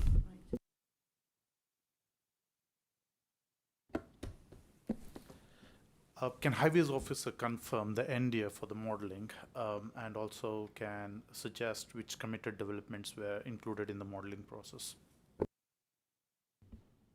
I'm sorry, Councillor, I didn't catch the first part of your question. Could you repeat the question for me, please? Yeah, in the modelling process, you must have used an end year, like which year's data that you must be you would be considering as part of that modelling calculation. So I'm just interested in knowing which end year data is used for that. Thank you, Councillor. Andy Wells from the Highway Authority. The end year modelling year used was 2037, and that is the year that is within our Bracknell Council transport model, which informed our local plan and which contains all the committed developments within the borough within that time frame within it. Okay. Councillor Hayes, thank you. It's now, I've listened to many of my colleagues here, and it's very confusing which officer we should be talking to with regards to what we're doing this evening. Now, at the end of the day, I presume I'm asking, we're here for the purpose of the roads. Now, the roads, as I ask, I do not, and having been on the bus on Saturday as well, I have concerns, and can they verify for me the ditches and such, because it was stated at one stage the ditches will be looked at. Now, again, going back, someone can give me that, but then let us go to then the plans that we've been given are for these entrances. What's to stop them coming back and changing those plans again like they've already done? Could the officers tell me, is there anything in place legally or what? Highways. Through you, Chair. The scheme in front of you today is in outline with access to be determined. So in planning terms, if you approve the scheme tonight, that is the access scheme that is approved. And the access points into and out of the site, which is what is for approval, form part of that planning application. So those access points could not be varied without recourse to a further planning application. The works within the existing highway will be subject to subsequent highway agreements to detail exactly widths, construction materials, details, which obviously on a high-level outline plan are not there and wouldn't be expected to be there. Thank you. Councillor Virgo. Thanks, Chair. If I may address this to Andy, actually, Andy, I'm really struggling to understand how we came to the conclusion of using Haley Green. I'm really struggling on this one because there are lots of reasons where it's very questionable. One is Paul's nursery, obviously, and the gentleman that was speaking earlier, which is very, very difficult. We know that we went on a site visit. We know that lane is extremely small. It's going to be even smaller with a pavement, actually. And then we've got traffic coming to serve that bit of the new estate at the same time as people are trying to get out of the estate. I really fail to understand this. Rather than just using Bracknell Road and Forest Road, I know this is slightly different from the plan, but it really is hard to understand. And if I may add another point, I know we've talked about traffic calming. I'm completely dumbfounded why we're using chicanes. I really am, because I know in Fernbank Road, the residents have asked the councillors time and time again to take those out, because what happens is on Forest Road, which is a very heavy traffic road now, serving Warfield and Binfield, and what happens is there's road rage, really, because people are trying to beat the other car to get through it, to get to work or get to the whatever. Okay. So there are kind of three questions there. Councillor Collins, just a moment. Can I ask of Councillor Virgo, did you mean Fernbank Road, not Forest Road? Because well, Fernbank is where the chicanes are at the moment. Yes, you mentioned it being Forest Road. Yeah, sorry, yeah. No, but I was referring, just to make it absolutely clear, that the proposal between us tonight is to put chicanes in Forest Road. That's what's before. Okay, thank you. Through you, Chair. I'll try and take that as a series of questions. It might have been helpful to have one at a time. Firstly, the comment about narrowing of Hayley Green, the footway, as I described previously, is proposed in the verge, not in the carriageway, so the carriageway will not be narrowed. The access, which is for approval as part of the application today, is the same as the approved master plan, and the access that basically diverts Hayley Green through onto Bracknell Road removes the crossroads Malt Hill and Hayley Green, and therefore in terms of through traffic which currently routes along Malt Hill rather than continuing straight on into Hayley Green would have to do a left and then a right through the corner of the development onto Hayley Green to get down to Forest Road, and would then have to go through the traffic calm section in order to get down to Five Ways, where in time terms and in practicality terms, it would be more convenient for traffic coming down Malt Hill to turn right and go down Bracknell Road to reach Five Ways, which then doesn't have to go through this left-right stagger, the speed limit reduced lower section of Hayley Green, and also the traffic calm section of Forest Road. So in that respect, the proposed plan is actually likely to reduce through traffic through Hayley Green. Obviously, there will be development traffic, but again, with that connection point being quite so far north within the development parcel, it is going to be a lot more convenient for those residents to go out to Bracknell Road, make a left turn, as the officer mentioned in the presentation, and down to Five Ways, than it would be for them to turn onto Hayley Green through the speed limit reduced section and through the traffic calm section of Forest Road. Coming on to your query... Could I just, I'm sorry... Can I answer all of your questions and then you can come back to me, Councillor? Okay, because I just want to refer to the answer you've just given. It seemed... Yeah, that's fine. If I could answer all your questions and then you can come back with a supplementary, if that would be okay. You mentioned existing chicanes in Fernbank Road. I have spoken to our highway engineering team about those. It is a very different environment on Fernbank Road in terms of the curvature of the road and the bends and the visibility of those chicanes, and also in relation to frontage properties on to those chicanes. The visibility on Forest Road to those chicanes are very good, so it's easy to see whether you need to give way or not. Nevertheless, the chicanes proposal and speed cushions on that section are within the existing highway limits and will be subject to subsequent Section 278 highway agreements in terms of design. And it is within the Council's opportunity to amend to a gateway feature that doesn't feature chicanes, should that be necessary, once the application for Section 278 is put in and we look at traffic modelling and safety audits, etc. on that scheme. So that answers both of those questions if you'd like to come back with your supplementary. I'm just struggling to understand this, Andy, to be honest. I'm not trying to be difficult here.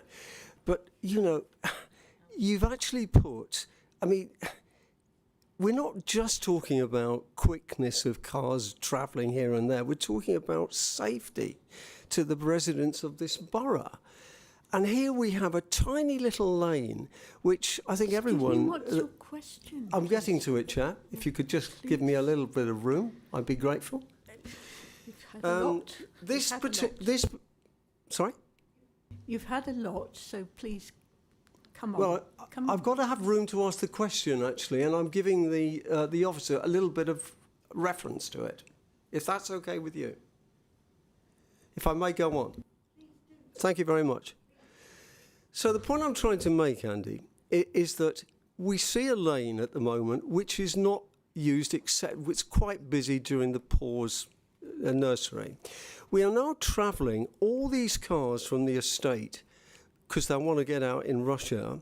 So surely the safety of this, which this council I thought cared very much about, that's going to be put into question as vehicles are coming from Bracknell, from Forest Road, and they're turning left into Haley Green, and they can't really go because we were actually on the site visit and the bus had to stop in order a car to come through. It just doesn't make sense to me. I just wonder if you could explain that point. Through you, Chair. Please. As briefly described earlier, the predominant connection point for the proposed development is onto the new section of road which is within the application site, which will obviously be built to appropriate highway standards with appropriate visibility, safety audit, etc., as will the new junction, the staggered junction onto Bracknell Road, and the connectivity to Haley Green, and the junction with Forest Road into the southern portion of the development. So the development parcel is split in two, so that approximately half of it is onto the northern section, connectivity to Bracknell Road, and the other part onto Forest Road to the southeast. The current junction design, as the speaker mentioned, whilst it isn't a accident black spot, has had remedial measures in terms of additional signage and checkerboards, etc., to deter drivers from just proceeding straight across and not giving way. And that has had limited effect in terms of the number of accidents. Before those works were undertaken, there were 4 slight and 1 serious accident in the preceding 5 years, and after there were 3 slight and 1 serious accident in the 5-year period. So it has had a slight beneficial effect, but a staggered junction statistically has a lot better safety record than a crossroads. So that helps safety in that location, it improves visibility, and it improves the junction form in terms of safety. In terms of safety for drivers on the wider network, the addition of the footway on Haley Green will obviously allow pedestrians to walk up and down without having to be in the carriageway on that section. The reduced speed limit will also assist. Crossing is proposed on Forest Road, as the planning officer set out in her presentation, along with footway connectivity through to the section of footway that is currently under construction between the Limes and Edmonds Lane. And the traffic calming on Forest Road will also reduce traffic speeds in that area.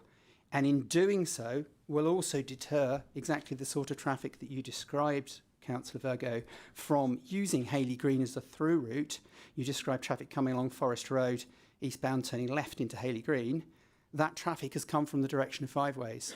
With this scheme in place, Bracknell Road will be a much more approachable and predominant route, discouraging traffic from using Haley Green as a through route. And that forms an entire part of the concept for this site. But if I may say so, the question I actually raised is it's being served by vans from the various internet sites, because that's the way life is now, and they will be coming from Strawberry Hill, cut through, down to Forest Road, where they'll be turning right, then they turn left. So if they're turning left into Haley Green, we've also got all the traffic coming from the site trying to get out of the site and going down Haley Green to Forest Road. And that seems to me, you know, the example of what could be an accident. Through you, Chair. I think you're misunderstanding my response. The predominant direction of flow of traffic out of the development onto the Haley Green connection is likely to be towards Bracknell Road, because it is more direct down to Five Ways and not through the section of road or Forest Road, which is likely to be traffic calmed. Similarly, in terms of arriving traffic from the Five Ways direction, which is close to the end of Strawberry Hill, it will be more convenient for vehicles to use Five Ways rather than the cut through of Strawberry Hill and to use Bracknell Road. In due course, we as a council are expecting an application on the Warfield Area 3 SA9 allocation site to the west, and that application is likely to include changes to the Strawberry Hill connection anyway, which will also deter that traffic. Thank you. I've got several people who wanted to speak first. It's Tina, Councillor Gore, Councillor Smith, Councillor Zaharuddin. Oh, okay, right. Yes, please. Thank you. Making sure this is working. Would it be appropriate now to ask for a construction management traffic plan? To you, Chair. A condition is proposed for a construction management plan, which would be usual for these kinds of applications before any work start on site. And of course, at the moment, we don't have any details of layout, etc. So that is sometime in the distance, but then so would commencement of development be. Is that something that would be then approved by the Chief Officer? That's once at the Chair's discretion. Obviously, conditions... Sorry to speak over you, Chair. Conditions can be delegated by officers, but as you're aware on other matters, a request can also be made for those conditions to be determined by the Planning Committee. Then Councillor Gore. Thank you, Chair. My questions relate to some things that Councillor Verga has already mentioned, so we're on the same subject area. So firstly, with regard to Haley Green Road and Paws Nursery, obviously this was a departing from the original concept plan. So were the residents and businesses in that road ever consulted or advised that this was going to happen?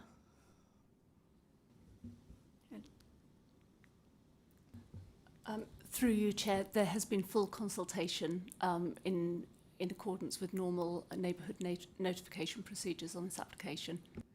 Right, okay. It's just that I noticed there's been no sort of comment from Paws Nursery, fairly big business on that road. However, thank you for that. What I want to then go on to is the works that are proposed include a no parking area at the top of Haley Green Road, and some restricted parking on resident driveways and in front of Paws Nursery. Is that correct? Through you, Chair. A requirement in the legal agreement for a traffic regulation order in terms of the speed limit change is added, and the traffic regulation order will also include these sections of additional double yellow lines. There's a section outside Paws Nursery, and there are access protection markings, H-bar markings as we refer to them, which just demarcate where the drop curb is for the neighbouring driveways to discourage any encroachment into those areas with parked vehicles. Thank you. So can I just finish this question? I was just establishing that. Paws Nursery has 6 staff that work there on a daily basis that require parking to be able to facilitate the running of the nursery. So generally they would park on the road. So that then moves them to the allocated parking. The parents who come by have got to stop to park and offload child pedestrians and prams and undertake complex vehicle movements, stopping on the roadside to allow their children to access the provision there. It seems to me that with what's been proposed, this is going to be quite difficult and risky, and with a backdrop of development traffic and two-way traffic exiting and entering the development, it's going to make it rather chaotic and perhaps very, very hard to manage, particularly in terms of safety, would you say? Sorry, I wasn't quite sure what the question was there. What I shall refer to is that the plan that shows the additional sections of double yellow lines and these access protection markings. The sections of double yellows are predominantly at the junction with Forest Road and a very short section outside of Paws Nursery. There are areas along that stretch that remain undouble yellow lined and unmarked for access protection, i.e. areas where parents can still drop off and pick up their children as they do now. And as referred to in response to Councillor Virgo, the fact that this traffic calming scheme on Forest Road is in place, the reduction of speed limit should deter through traffic and traffic from the development from using Hayley Green to access Forest Road rather than using Bracknell Road to access Five Ways. Excuse me, Chair, can I just finish with a last question? And then I've asked all my questions. You don't have to come back. Right. Right. So my final question just relates to the development as a whole. Based on the site constraints that we now understand, was an adjustment to the housing numbers ever considered, as opposed to just changing the plan completely? Through you, Chair. Yeah. Would you like to? Through you, Chair. Obviously, the neighbourhood plan and indeed this application set a limit up to 235 houses, and the neighbourhood plan was approximately. Although illustrative layouts have been submitted that indicate that number of properties could be accommodated on the site, that's not fixed, and until we start looking at the layout, we don't know the precise numbers of properties on there. The target is up to 235, and the layout does indicate that approximately 235 units could be accommodated, but that depends on the size of properties that come forward in the layout, of course. Yes, because we don't have any of those details at the moment. Not on an outline application for means of access, no. Thank you. Where were we? Shall we take yours first, because we're coming back to you. Sorry, Councillor Collins. Sorry, Councillor Smith. I'm just going to leap in because I want to carry on from where Councillor Gore has left. First of all, a highways question. Why can't... Sorry, the speed limit along Hayley Green is going to be reduced to 30 miles an hour. Why not 20 miles an hour, as it is? It has the nursery on its next to it. Through you, Chair, the requirement set out in the committee report and supplementary includes a traffic regulation order for speed limit reduction. It doesn't specify exactly that will be 30 miles an hour, and so that consideration could well be put to the Highway Authority when that speed limit change is put to Thames Valley Police and the relevant statutory consultees for making that change. But in the main, Thames Valley Police has not been supportive of 20 mile an hour speed limits where they are on through sections of road rather than residential cul-de-sacs. Oh, can I have a supplementary? Okay, I wanted to also ask how many children attend Paws Nursery and over what time period during the day. I'm going to say this it's not very scientific, but I sat there for an hour and a half yesterday morning from 8:30 just watching the flow of traffic, and it seemed to me, on a straw poll of watching once, that traffic arrived to drop off at the nursery over an hour and a half, and it wasn't everybody arriving at the same time. I'm sure pickup is probably different. What I did notice was through traffic speeding through and carrying on to Malt Hill or onto Bracknell Road or vice versa, and I think a reduced speed limit further down from 30 would be beneficial to stop that traffic. So we're going to get an opportunity to get that. Yeah. Thank you. Through you, Chair, to respond on the question. I believe Paws Nursery my understanding from applicants is that it has a capacity of 28 children, and the sessions are morning or afternoon, or indeed I would assume for some, perhaps the older children all day, between 9 and 12:30, and 12:30 and 4. But obviously in this nursery setting, we don't have a set start time as you do in schools, whereas all children have to arrive at the same time, so I believe it would be staggered. And I think in the normal run of how nursery drop-offs can work, if you have older siblings and you have school pick-up as well, I think there's also some balancing of when perhaps parents find it more convenient to drop off to balance with the school drop-off and pick-off. So in that sense, I would imagine that all those collection periods are over a longer period and for a significantly smaller number of children than in a school.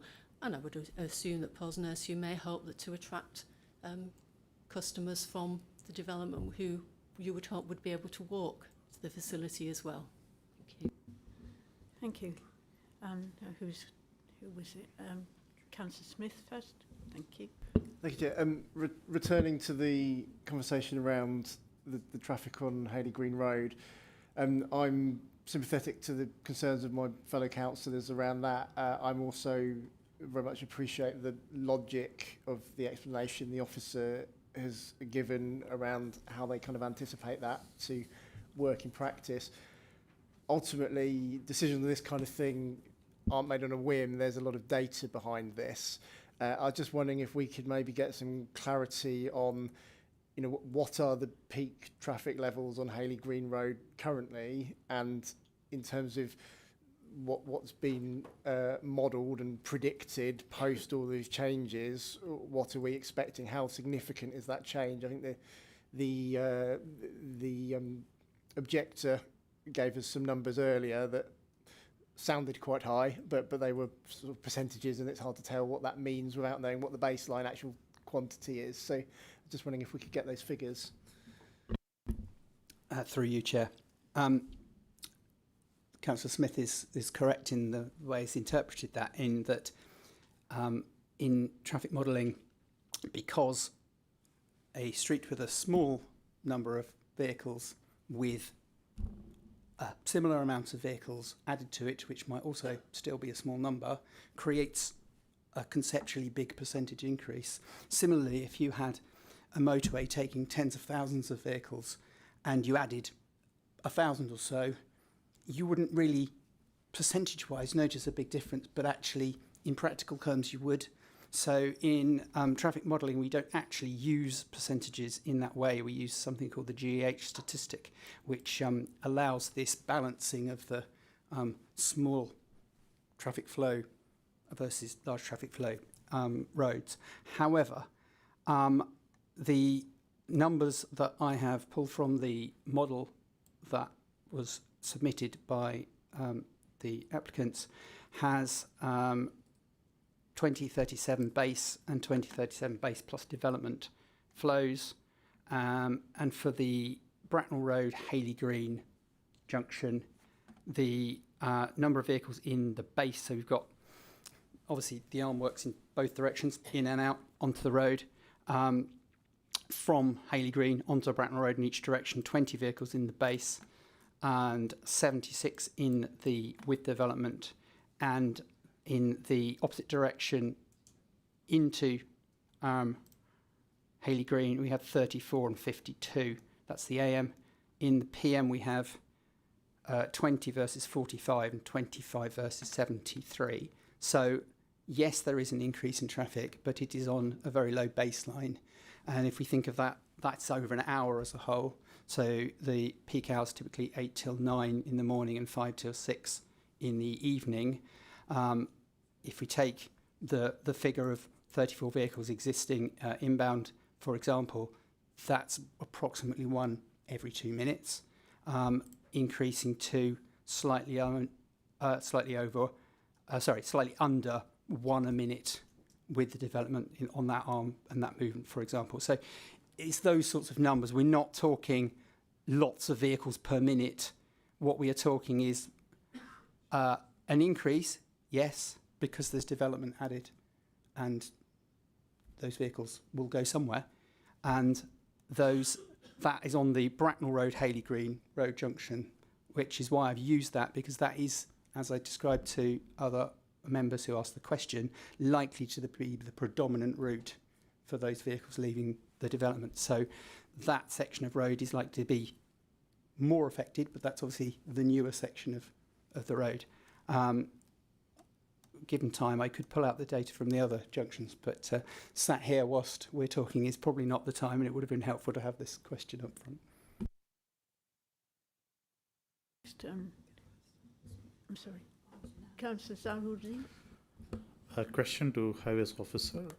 Have the potential impacts of the proposed traffic calming during peak times and in particularly emergency vehicle access to the Forest Road been assessed specifically in this case? Through you, Chair. The modelling that's been undertaken includes the mitigation measures that are put forward, which includes the traffic calming. The emergency vehicle assessment will form part of the safety audit when the scheme goes through detailed design. And so long as those carriageway widths through the narrowings are sufficient and correctly marked and signed, then that is normally accepted practice. But that forms part of the safety audit for the scheme. Thank you. Councillor Barnard, please. Thank you very much. And apologies, I'm trying to sort of recollect events of 6+ years ago at the time of the neighbourhood plan. So if I remember correctly, after a lot of work was done on the concept plan and there were discussions around this, there's a step in the process where I think it's an independent inspector takes a look at the neighbourhood plan before giving an okay to proceed. Now, what I'm fairly clear about is that's probably where these Reg 14 and Reg 16 information went to, because we believe they would have been provided to the inspector. What puzzles me in the context of where we are tonight is that by whatever mechanism, after the independent inspector looked at things, the plan was allowed to proceed. The reason I raise this is because what does the inspector actually do if it isn't presumably to try and highlight potential issues and problems based on technical information they're given? So what happened there that meant that the issues that so much has been made of this evening hasn't been picked up? Thank you. Sorry about that. There's a supplementary, but let's... Okay. Through you, Chair. Thank you, Councillor. And I think this also comes to the to respond to Councillor Collins' original question as well in relation to the date of the responses. I haven't got these Regulation 14 or 16 responses in front of me, the text of them, but they predated the Council's examination position statement to the examination. The previous responses were provided to the Parish Council. This is the response that's provided to the examiner. And that was dated the 11th of February 2020. And if you'll allow me, Councillor, I'll just read 2 paragraphs that sort of set out which might answer your question. So it was in BFC's Regulation 16 response. BFC stated that the disposition of land uses, as illustrated on the Hayley Green concept plan, is not based on robust evidence as it conflicts with BFC's own evidence base that informed the emerging local plan. In particular, with regards to drainage and landscape sensitivity impacting the location of housing, BFC remains of this view. And then it goes on, in light of PPG, and it gives a reference, that requires policies to be based on proportionate and robust evidence. As currently drafted, the Warfield Neighbourhood Plan does not meet the requirements of Basic Condition A.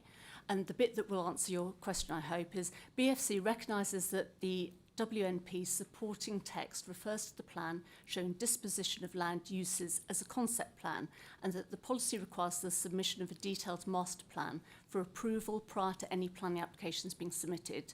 So, to strengthen this, BFC has recommended changes to the text to ensure that the master plan is agreed with the Council in accordance with the requirements of policy WNP2 and other relevant development plan policies. To make it clear that any development that comes forward amongst other planning policy requirements would be required to mitigate its impact on infrastructure and would respond to an evidence base agreed with BFC that informs the best disposition of the land.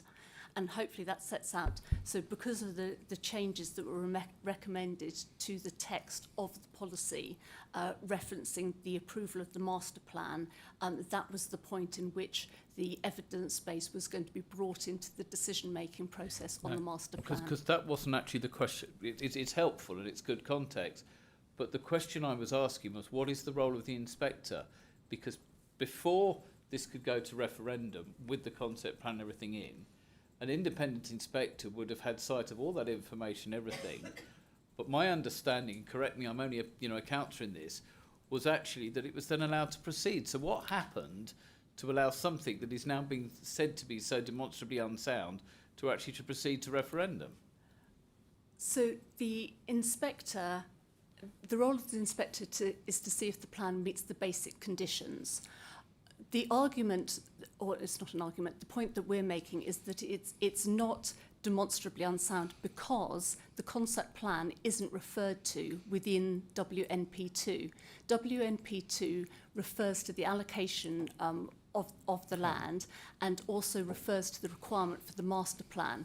In light of changes that were made in relation to the wording of that policy that ensured that the concept plan wasn't part of that policy, the policy isn't demonstrably unsound, and therefore the inspector found that it met the basic conditions and therefore could proceed to referendum. So essentially it's sort of one of those things where you know, what I'm struggling with is, what the basic concept is, because I think if I was a resident, I would have felt, as with all planning things, if an independent had looked at that, it would have been a measure of soundness. What we're now saying is that there were some sort of changes of words in that possibly weren't quite as clear as they could have been. But we'll leave that for debate later. Thank you. Can I just pass the document to you to have a look at? That's the neighbourhood plan. Let's just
Okay. Councillor Smith, please. Thank you, Chair. If I could turn to the matter of the call-in with the Secretary of State. I understand the officer's advice, that the legal advice is that there's no legal barrier to the committee proceeding with the decision. Obviously, that's not quite the same as the committee has to proceed with the decision. I'm just wondering if we could just get a bit of advice on it.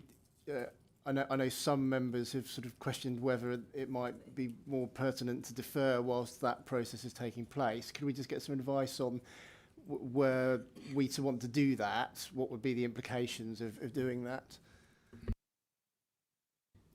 Chair, through you, Indrajit Bhatti, legal advisor to the council. In terms of the call-in to the Secretary of State, the Parish Council has submitted a letter asking for the matter to be called in. The Secretary of State will either issue a specific call-in direction. I think it's 21 days they have to respond, or they will issue, if they think it's going to take them longer than 21 days to decide, they can issue a holding notice. Neither of those two have occurred as yet. So that leaves the council to determine the application within its usual procedures. In terms of a possible deferral, yes, that is an option for the committee.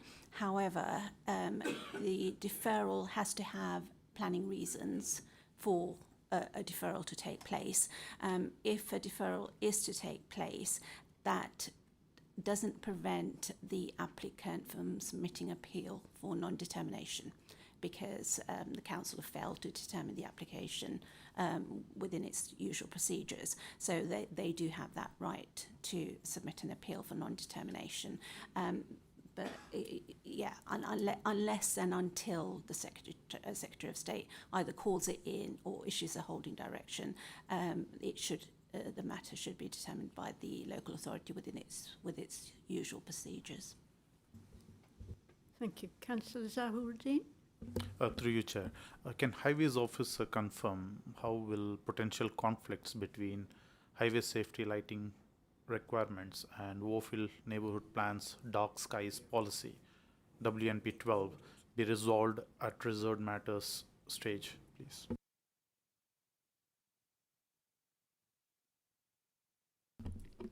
Through you, Chair. Obviously, as a highways officer, I can speak on the highway lighting part of this. However, the planning officer has passed me the policy on the dark skies.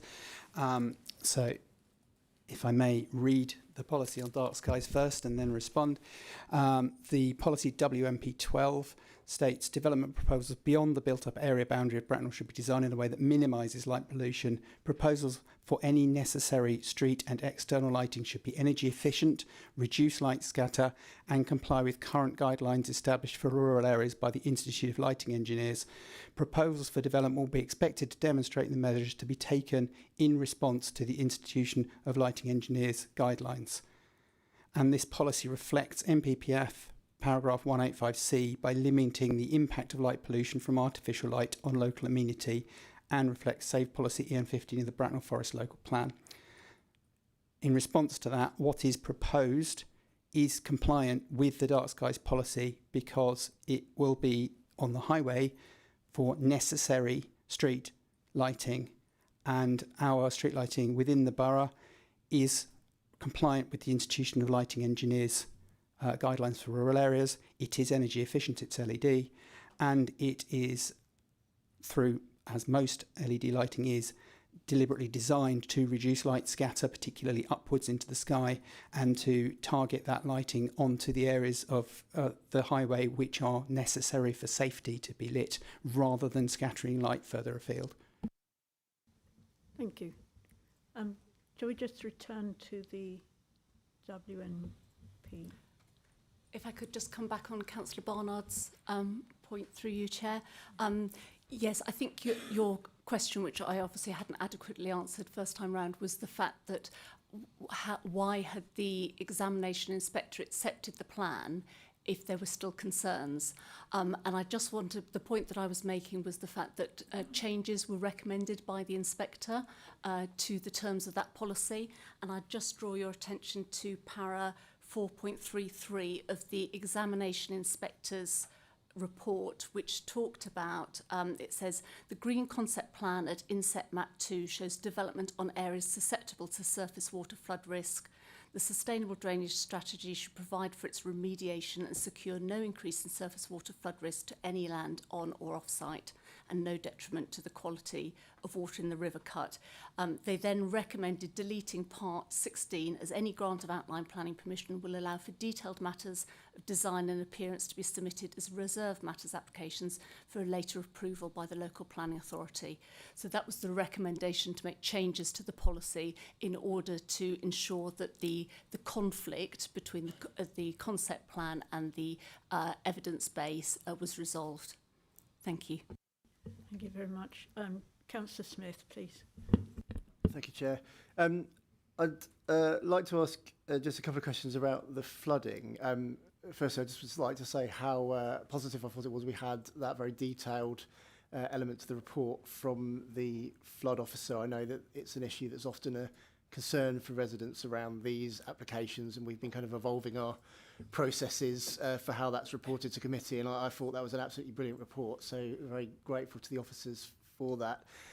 There were a couple of issues raised by the flood officer in the report. The first was obviously they noted a number of existing flood issues, which I understood were mainly in relation to maintenance issues with the drainage, which is obviously within this council's gift to deal with. But there was still an issue highlighted with regards just generally with high water levels in the cut, which obviously is not something we directly have any ability to control. I'm just wondering, is there any concern that the proposed development would increase flows from the site into the cut, which could exacerbate that issue? Yeah, through you, Chair. Yes, please. Yeah, so the proposed development is such that it maintains the pre-development runoff rates.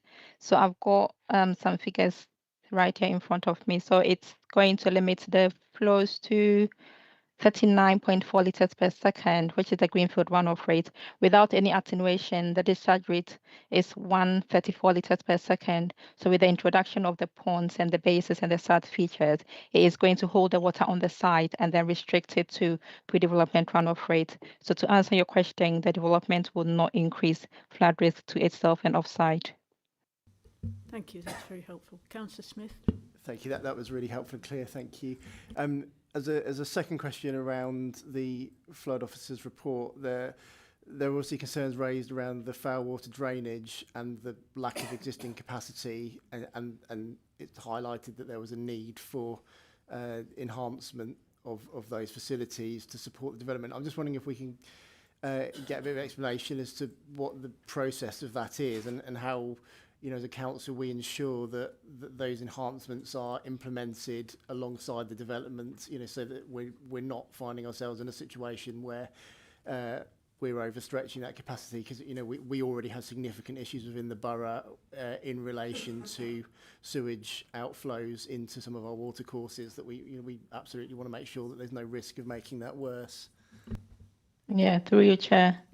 Yeah, so as part of the application, the applicant undertook a pre-application consultation with Thames Water, and it has been established that there is no capacity in the drainage network to receive the flows from the site. So this has been well documented and acknowledged, and there will be a condition that has been a condition that has been proposed to ensure consultation is undertaken with Thames Water. And before any flows is allowed from the site into the drainage network, the system would have to be upgraded by Thames Water. So the process is all Thames Water based. The LLFA or the council is not involved in it at all, because the network is all owned by Thames Water, and Thames Water is in charge of managing the process in consultation with the applicant. But as I said, there is a condition on there to ensure that that process is followed through before any occupation or discharge from the site into the drainage network. Thank you.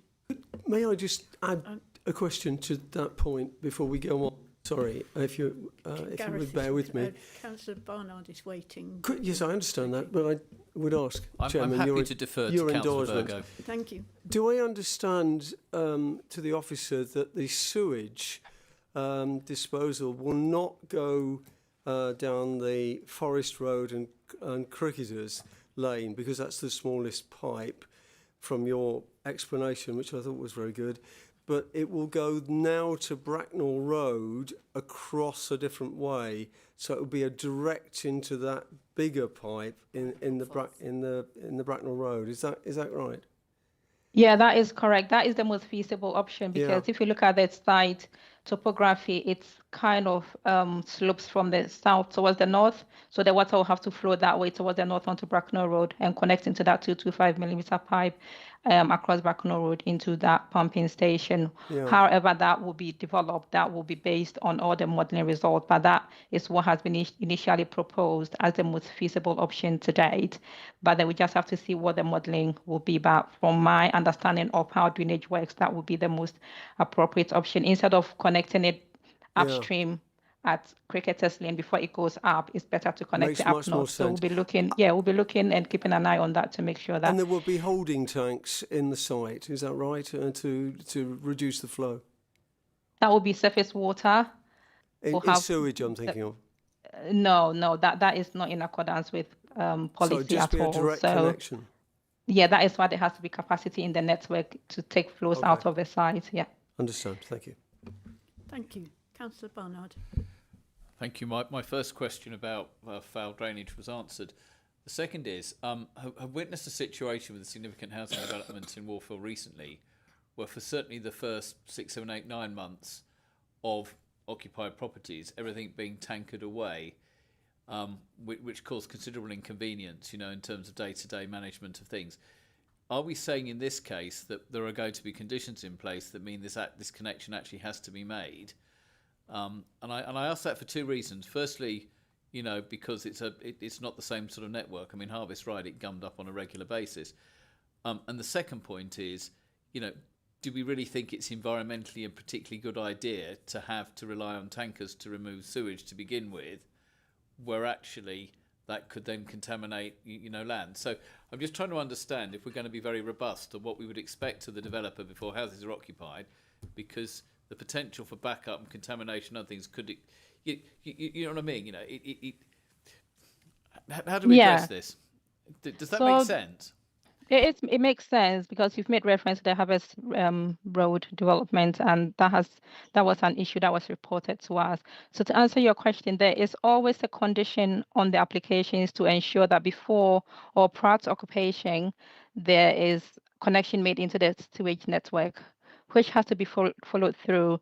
But in some instances, it has not always been the case, and the applicant have found difficulties with connections, and there could be various issues to do with permits from Thames Water, and then also obtaining road permits, especially on very busy roads, to block it up and make such connections. So sometimes there is always the case that development is ready and then there's no connection in place before occupation, and in very rare situations the applicant has used tankers, as you said, to contain the foul water and then discharge it off-site. We have assessed this situation on the Harvest Road side, and before it came to our attention a little bit late down the process, and the tankers were already on site. And from our assessment and in consultation with environmental health, there was no environmental issues that we had concern with because everything was contained. It might not be aesthetically pleasing, but from environmental perspective and flood risk, there was no issue. So we could not object on those bases. But I think going forward, we will be able to be more stringent in our processes to ensure that before any such recommendations or proposals are put on site, it has to come through to us for us to justify it or establish the reason why it's not. They have to take that route. So yeah, I have taken your concerns on board. But as I said, we have put in place a condition on this application to ensure that prior to the first occupation, they have to make that connection. Can I just ask a supplementary? Presumably that condition was in place for the Taylor Wimpey development in it was Warfield. So all you're saying is it's best endeavours that we can't guarantee. And actually, I totally accept that in the case of Harvest Ride, there were no, issues with tankers doing this. But actually, that doesn't mean they don't happen. And I want to know through you, Chair, how that we can be extremely stringent, in the interest of the immunity of existing residents, that this doesn't happen. Because it seems to me we can only ask, we can't enforce, and we're asked to prove things afterwards. So that actually raises a significantly bigger concern than I had asking the question. But a great answer, and thank you very much. Thank you. Was there a question in there or no? Well, the question is, how stringent can we be? Because it would seem to be non-negotiable that this connection would have to be made because of the significantly greater environmental sensitivity, smaller roads, all sorts of other things around the site, which can ill cope with this. Because those tankers were there relentlessly, and it wasn't a huge development at the time. And they were there pretty well all the time. And then there were massive roadworks to make the connection down the line. And it was just an absolute nightmare. And that was Harvest Ride, which is a big road. We're talking here about much smaller roads taking more traffic. So, what can we do? Through you, Chair, just to respond on Councillor Barnard's point, the wording of Condition 42 is really specific, and it talks about that all foul water network upgrades are required to be completed prior to occupation. Obviously, understanding that past history on other sites, that hasn't actually happened, but there would have to, that does give us a robust and enforceable condition. I think it just needs somebody who's notices something awry to say something. That's all we can do. Did you have a question? Yeah. Councillor Collins, please. I know we're just considering access, but I would like to return to the public open green space as it has been such a contentious issue for residents. Is the size of the space that's currently being offered in the outline plan any different to the size which was proposed in the concept plan? Thank you. Through you, Chair. Yes, the open space is redistributed throughout the site, but it still does meet those requirements. But I would say that the predominance is likely to be a significantly larger portion of passive open space rather than active. So we would also seek contributions towards active open space, not because the overall amount is lesser than is required in the policy, but because the balance is such that active open space can't be achieved, but there are schemes locally. Thank you. All right, I've got some supplementaries then. I believe the plan for the green space as it is now in the outline application offers more protection for biodiversity than the concept plan does. Am I correct? And as this is an outline application with all matters reserved except for access, is there any scope for adjustment of the green space in the reserved matters application to provide an element that's a bit more in line with Warfield Parish Council's thoughts for the green space? Yes, thank you. Through you, Chair. Yes, of course, we aren't considering out layout, but of course, in line with the agreed master plan, we have looked at where the open space is feasible given drainage and other matters. The most important ecological areas of land are within the central areas of the site, and the master plan and plans submitted with this application do show the retention of that grassland area in the centre, which obviously is important to retain it as it's the most sensitive, and also trees and hedgerow within the site would be retained. Obviously, when the layout comes in, matters may be determined differently, but to achieve a large active open space, such as could be used for sports facilities, etc., may not be achievable because the concept of this plan and the master plan was that the network would go throughout the site so that all parcels of housing would be close to open space, there would be a footpath through the site, and it would serve more passive circumstances, activities for residents. I'm not sure that the creation of a large village green is really compatible with the need to also locate housing within the areas of less risk of flooding and to avoid the sensitive grasslands. So the concept as shown in the concept plan obviously did have issues that it sought to push both the road access and the housing into areas where flood risk would not be acceptable. To confirm, it looks unlikely that a village green will be deliverable. Through you, Chair, in terms of a village green or is it an active open space, because obviously a village green, I'm not entirely sure what it would be used for. It usually are active open spaces. They may be used for sports facilities or to get a mugger on the site, etc. That large area of space could not easily be provided in line with the agreed master plan and the other constraints on the site. I hope that helps. Yeah, thank you. Councillor Zahuddin. Can floods officer comment on how the performance of the replacement culvert will be secured and maintained in this? Yeah, through you, Chair. So there is a condition that we've recommended that would require the applicant to, I'm trying to find a condition, but I can still paraphrase it. It's to require the applicant to upgrade or replace the culvert under Bracknell Road before any offsite discharge is made from the site, and definitely before the first occupation of dwelling. So that can be secured via planning condition. And then when it comes to management and maintenance of it, that will be included in the management and maintenance plan for the application to be undertaken by the applicant as well. Okay, thank you. Councillor Virgo. could I go back, please, to Councillor Smith's point about the call-in? If we were persuaded to vote tonight or approve this, and a few days later the inspector wants a call-in, how legally do we stand if we've given permission to the developer? Will that cease and he will have to come back to the planning committee all over again? How does that work, please? Thank you. Firstly, this application is subject to a Section 106 agreement.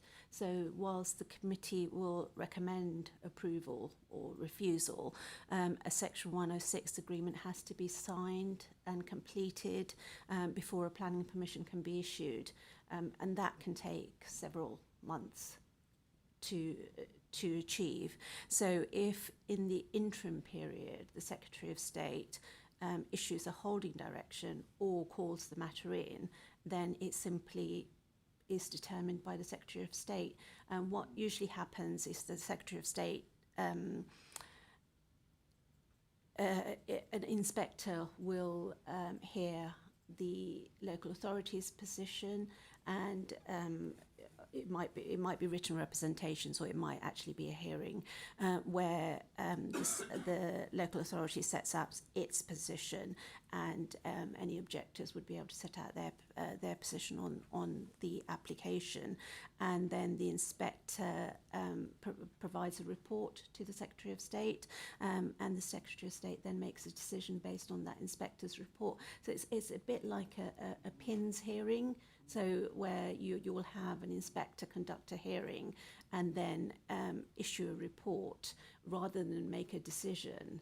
The report will make recommendations to the Secretary of State, and the Secretary of State will then decide based on those recommendations. So I don't know whether that's a really long-winded answer. A very easy process. Yeah, long-winded answer to your Yeah, question. no, I understand. But basically, a planning permission will not be issued after the decision of the planning committee, because the Section 106 agreement has to be completed in this case. Okay.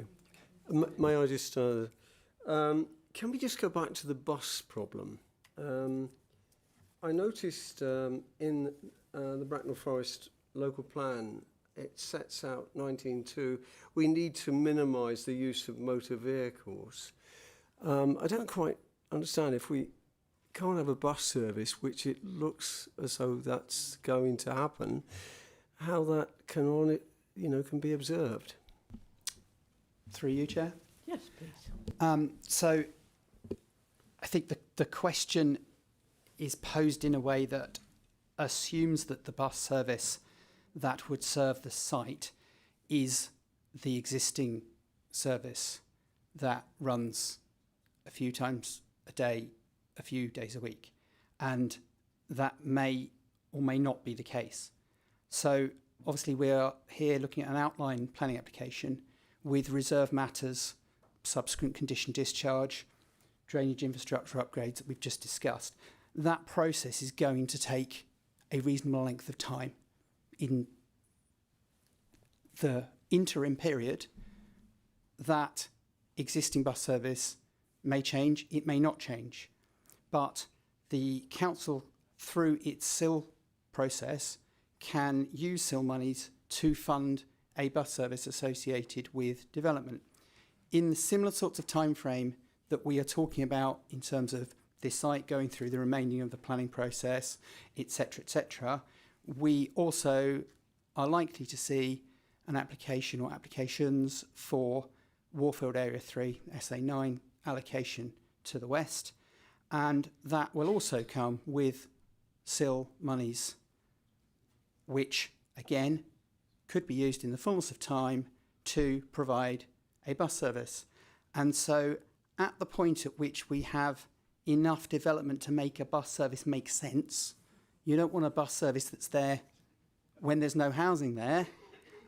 Those SIL monies will be collated for the area as a whole and then used to assess what is needed, what best serves residents, both of those developments and existing, and local services and facilities. And bear in mind, some of those Warfield parcels include local facilities and services themselves. There's also the existing facilities and services, for example, at County Lane.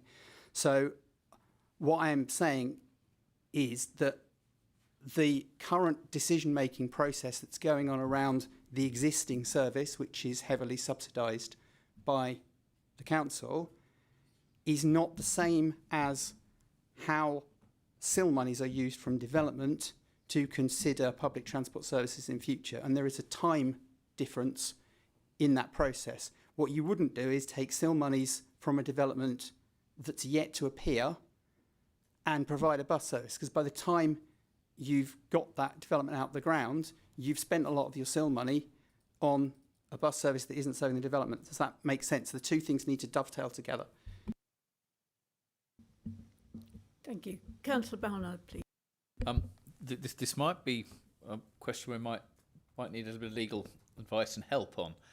So, if a council is consulting on a budget and is communicating with bodies to the extent that it no longer wishes or is seeking to transfer the responsibility for funding bus services, you know, in the context there, as part of a significant, you know, financial plan, how does that play into the planning dimension? I mean, I did try to ask this strategic question at full council last night and we got sidetracked down this particular development, which is not helpful. But my question is, if there's a direction of travel around funding buses, which is to potentially transfer responsibility elsewhere, how does that square with the comments that we had from the consultants, which would say, oh, it's all right, there's going to be buses, or actually we don't, you know, because it's pretty difficult to resurrect a bus service to serve 256 houses and maybe a few others if decisions have been taken more broadly. So where's the joined up thing there? I'm trying to understand, because is it effectively a material planning consideration that these things might be happening? It's probably, I guess, the end of the day. I don't think, and I'll ask the Assistant Director of Planning to come in if she disagrees with me, I don't think that is a material planning consideration for this committee or for the planning officers. That is a budget matter for the council in terms of bus services. It's not a planning consideration in respect of determining this a planning application. Okay, so my supplementary is, so the accurate description is that potentially there will be no bus service in the area until post-development, as you say there. So we have to actually, so we can only assume that SIL and other things will be made available to do it when there are other calls on the money as well. Yep. Through you, Chair, and I'm looking at the legal advisor as I say this. Yeah, as has been described, the current bus service is subject to other council processes in terms of funding decisions.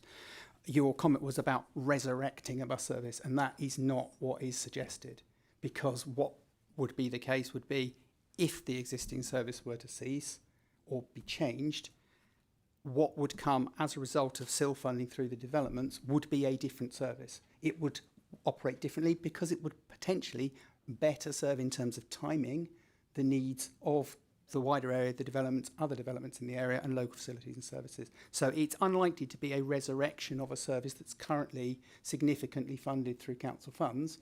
It is more likely to be a more targeted service that is more likely to be used and less requirement on commitment to continued funding because it better serves the needs. Thank you. Assistant Director. Through you, Chair, if I could just come back to the point on the material planning consideration. In my view, the site is an allocated site for housing development within the neighbourhood plan, which forms part of the development plan. And the allocation wasn't predicated on the basis that it was a sustainable site, given the nature of the bus service. So as part of this application, we're just looking at the principle of the development and the access arrangements associated with it. And obviously there are sustainability improvements in terms of connectivity for pedestrians and cyclists proposed as part of this development, and those are relevant planning considerations, but whether or not the existing bus service stays or goes isn't relevant at this time. Thank you. Councillor Collins. You may have answered that question. I know that councillors are referencing the transport assessment, which is was submitted as part of this planning application. But will a formal transport plan be required in the future for this site, which will look to address the needs of the buses? Through you, Chair. The straight answer is no. The transport assessment that forms the basis of this planning application is what this planning application is based upon. The demands for and proposals for bus services going forward and how to spend that SIL money collectively across the area and across different developments sits with our public transport team. And they are constantly looking at bus services, patronage, costs, how those are operating, and they will do that process at the relevant point associated with this area. So it's a separate process, basically. The reserve matters applications are likely to have a transport report of their own, but at this point it's difficult to say whether the whole development will come through in one reserve matters. It might come through in parcels, it might come through in different phases. So the scope and amount of that transport assessment at the point at which those reserve matters is not known at this point. So the primary means to assess this is in the transport assessment you have seen.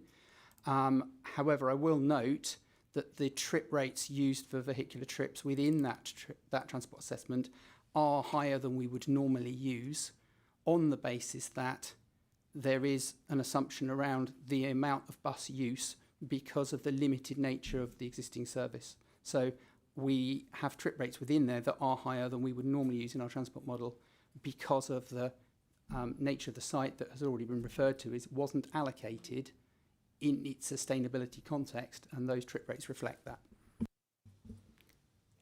Councillor Temperton, did you wish to? I was just going to say that SIL money has been used to provide bus services in the past for new developments. Jennetts Park. So we would have to start lobbying now, would we? Right. Councillor Virgo, sorry. I think I'm very concerned that the proposals that are suggested with the chicanes and the entrances to roads will urbanise what is quite a country area, and that's why people move there, actually, to be honest. And I'd like to know from the officer, really, and try and influence that materials are used like granite sets and all kinds of things that will easily slip into the country feel. Otherwise, it's going to look like the middle of Bracknell. Through you, Chair. We do have a different palette of materials for rural areas to urban areas in our standard design guide and our standard design drawings. And obviously, we are here discussing access and concept of the development, and the detail of that design is to follow through the various highway agreements, Section 38, Section 278, etc. That's great, thank you. Councillor Collins. I don't think we've really made mention of cycleways yet. I can see, I don't think there are any cycleways connecting the site to the wider network. Where are the cycleways? Through you, Chair. The section of cycleway which is proposed is the section of Hayley Green at the northern end, which is diverted through the site in terms of the carriageway is diverted through the site, and that section of Hayley Green becomes cycleway. The wider connectivity is to the existing road network, and the Department for Transport Local Transport Note 120 has a preference for on-carriageway facilities rather than off-carriageway facilities. In this location, with the constraints along Forest Road in terms of trees, ditches, etc., the section of footpath that is currently being constructed between the Limes and Edmonds Lane is a footpath, and therefore the connection that will be made along Hayley Green to that is also a footpath. So there are not off-carriageway cycle facilities except the section of Hayley Green up to the junction with Malt Hill. Thank you. Anything else? Gosh, that was a bit of a marathon. I wish we should have a little pause.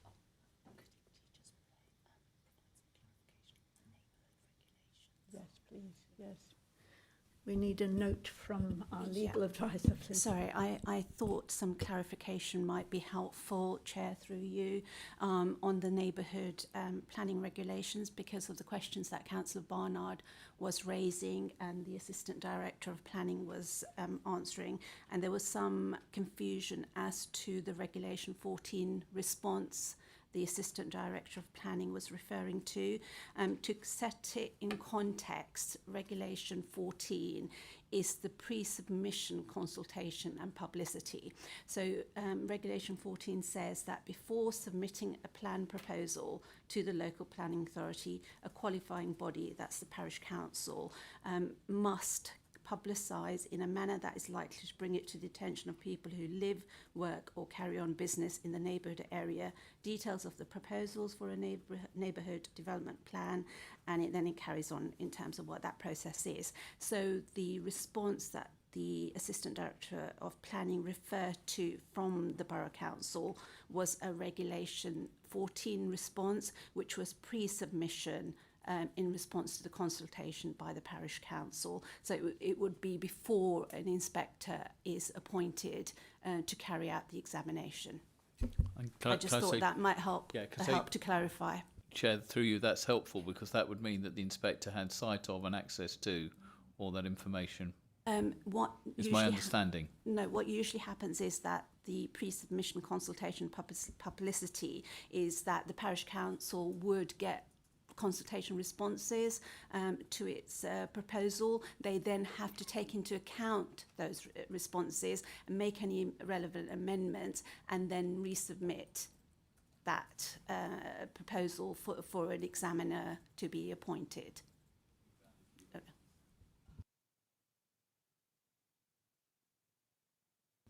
Thank you very much. Should we take a quick break? Can we do that? Is that, yeah? Yeah, comfort break. I think we really need a comfort break for 10 minutes. Please, can I adjourn the meeting?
Thank you.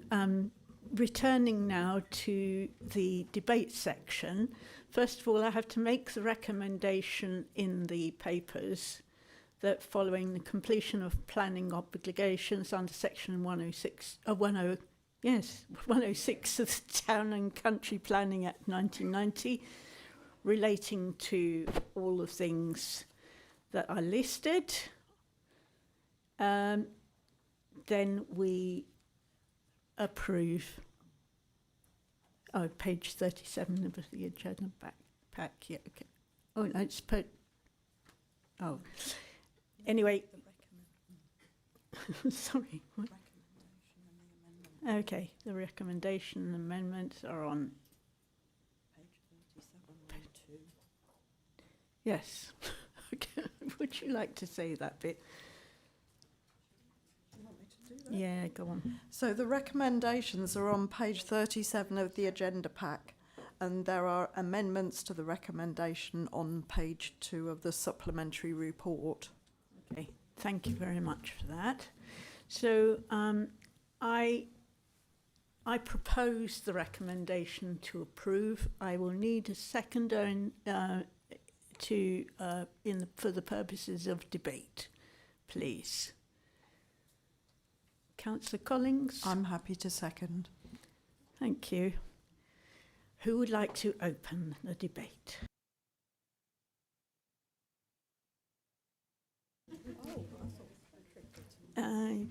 Patrick will come next, I'm sure. Sorry, or Patrick, later. do you want to go before me? No, you go ahead, Tony. Councillor Virgo. Okay.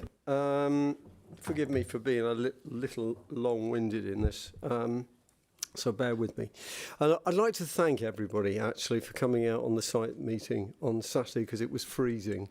And we did a couple of round robins around the site, and I think it was very useful to everyone to see the layout.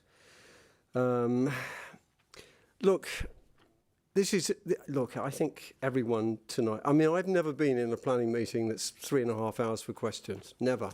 And I've been doing this for about 14 years. So there must be a reason for that, Chair. This is obviously a very difficult site. There's no question about it. And the layout of this site, I still have terrible problems with, Chair. Let me be a little bit more specific. We've been to various meetings, my fellow councillors here in Bracknell Forest.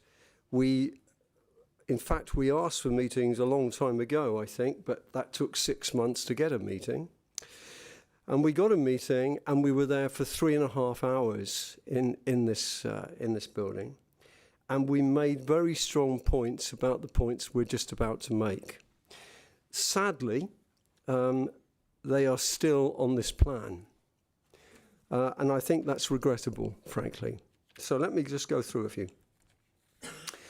I still find it really difficult to understand how we've actually managed to get to a plan that uses a tiny little road, Hayley Green, with a nursery. I just find it very strange. For lots of reasons, it just seems ridiculous.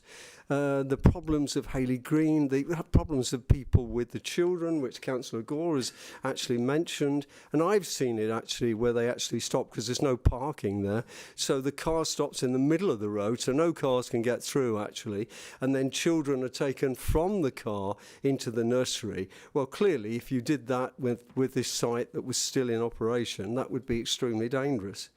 And the trouble is, you know, and I do, and the members know, that we can put some yellow lines, but we haven't got any facilities here to make sure that people don't park on them. That's a fact. So I do find the Hayley Green idea, for me, just doesn't work. It just doesn't work. The other point I would mention is that it seems very strange in a design of a layout like this to have two entrances coming into Forest Road. It just seems very odd, because then you've actually made the whole thing worse, because in Russia, Forest Road, as everybody knows in this room, is now extremely busy. It's serving Warfield, it's serving Binfield and so on. And then you've got, apart from the traffic, you've got cars coming from the site in two directions, Hayley Green and the other one by Cricketers Lane, trying to get in the traffic, either to turn right or turn left. And I think we're just asking for trouble, frankly. I think one entrance there, in my opinion, would have been much better, because you control the traffic, it slows it. To have two side by side almost is just, to me, ridiculous. So I don't see that point. I certainly don't agree with the chicanes, and I made this point in questions, but let me make it again. I mean, I had a conversation with Neil Matthews, who looks after this area, some time ago, and he said to me, actually, if we were doing this again and controlling traffic in calming measures, we would not have chicanes. So here we have a through road from the traffic lights coming down a hill that suddenly hits chicanes, and we see the reverse the other way. You've just got traffic chaos. And if I can say, I've just come back from yesterday from the M3 was closed, and we were coming through Bagshot, and people were losing their tempers. They really were. They were behaving badly and losing their tempers. And that's what will happen in this situation, in my view. I just think that hasn't been properly thought out. We haven't talked about this because it's not, as it were, next to the site. But by putting 250 houses there, 235 houses there, we've also got Strawberry Hill. Strawberry Hill is a tiny little lane. And actually, on Saturday, if you remember, Chair, we went down Strawberry Hill, and it is terribly difficult. The amount of traffic that's now using that as a cut-through, and they're not doing 30 miles an hour, I have to say. They're doing 40 plus. That is definitely getting worse by the moment. You put all these houses there, and that's what they've got to use. It will be much, much worse, and there will be an accident there, without doubt. There is no improvements to Strawberry Hill. The five-way junction, which we talked about, which would have helped this development, no end actually, to be honest, being much safer, is miles away. I've asked this question in this council, and I get different answers. I'm told in some ways it's going to be 3 years away, in others it could be 10 years away, so you can take your own point from that. I think the bus service, although we're not considering the bus service, it's very odd that here we are discussing entrances, in piecemeal, actually. And I do remember Councillor Barnard making this point in the meeting, that it would be much better to discuss the whole site in one go. God knows how long that would take us, but if that's the case, rather than do this piecemeal thing where we're just going to approve it. And yes, okay, so, we've been told that we will look at the application when it comes in for the number of houses in the site. But frankly, where the houses go surely affects the entrances. I mean, it's just common sense. So if we look at the site on the northwest corner where there is water, and there is a problem with water, at the moment on the plan, there is houses on that site, which is, probably will have to be moved. But all this cuts out your ability, surely, because you've already said, well, the entrance has got to be there. So that seems to me very strange and not right. But if we talk about sustainability, Chair, this council has a climate change area, and we spend a lot of money on climate change with the leader. And here we are talking about an area that we're about to vote on with no bus service. I mean, it just doesn't make sense anymore to me, this country. It's crazy. So everyone's going to use a car, and the cars are going to acerbate the site. So it does not go with Bracknell Forest policies in any way. I am extremely concerned in Cricketers Lane. We haven't talked about Cricketers Lane, actually, but when we went on the site visit, the condition of the road is appalling, I might add, but that's a different matter. But we had to pull in several times because you can't get two cars up in Cricketers Lane. Cricketers Lane, there is no changes to highways at all, and Cricketers Lane, if I know anything about this country, it will be used as a cut-through, because other bits will be jammed and they use Cricketers Lane. So, sadly, I think the character of that lane will be hacked to pieces. I've talked about the flood. I mean, in essence, Chair, you can see by the amount of questions that are asked by members that we're not happy so far with this. The leader expressed to me about the ponds as well, and it'll be a mosquito party, I would think, in the summer. There's all kinds of things here which need more thought. The traffic needs more thought. I'm not convinced by the chicanes. I think that's just not right. So I would put to you, Chair, that I think considering the call-in which the parish council have made, and we understand from Indy, from our legal area, that they have to reply in 2 weeks, I think. 21 days. 21 days, I'm so sorry, in 3 weeks. I think it would be terribly sensible for this committee to consider deferring our decision until we certainly hear from the inspectorate, because I do understand the process, and Indy explained it. It sounds very convoluted, but a lot of things here are in this country. But and thank you for explaining it. But frankly, we don't need to go through that. It would be better for this committee to postpone it, to defer it, and I put that to you and put it on the table as a motion, and wait until that decision, and we can still talk about other things with highways and so on in the meantime. Thank you, Chair, very much. Thank you. I'd like to hear from as many people as possible. Councillor Smith. Sorry, Chair, but before I speak, just as a point of order, my understanding is that Councillor Virgo has just moved a motion to defer. Do we need to, under the committee procedure rules, do we need to consider that before we move on?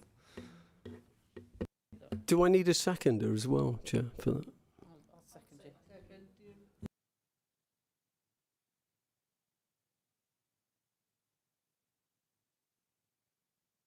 I did say that I would like to hear from as many people as possible before we have that any motion, okay?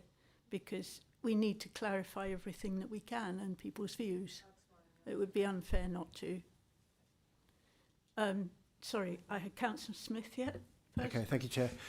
I think it's really important to acknowledge that these applications for these large sites are always difficult. They're always controversial, and that's because planning is about change, and change inevitably has both positive and negative consequences for our residents. And it's the role of this committee, and it's a very weighty role, to balance those issues and considerations in the context of planning policy and regulations. And I just really hope it's clear, we were a significant number of residents here tonight, and they've done very well to sit through so many hours of discussion. So I thank them for that. I hope it's clear to all residents, regardless of the committee's decision tonight, just that there's absolutely nobody on this committee who takes these decisions lightly. This is not usual that we spend over 3 hours asking questions about a policy, an application.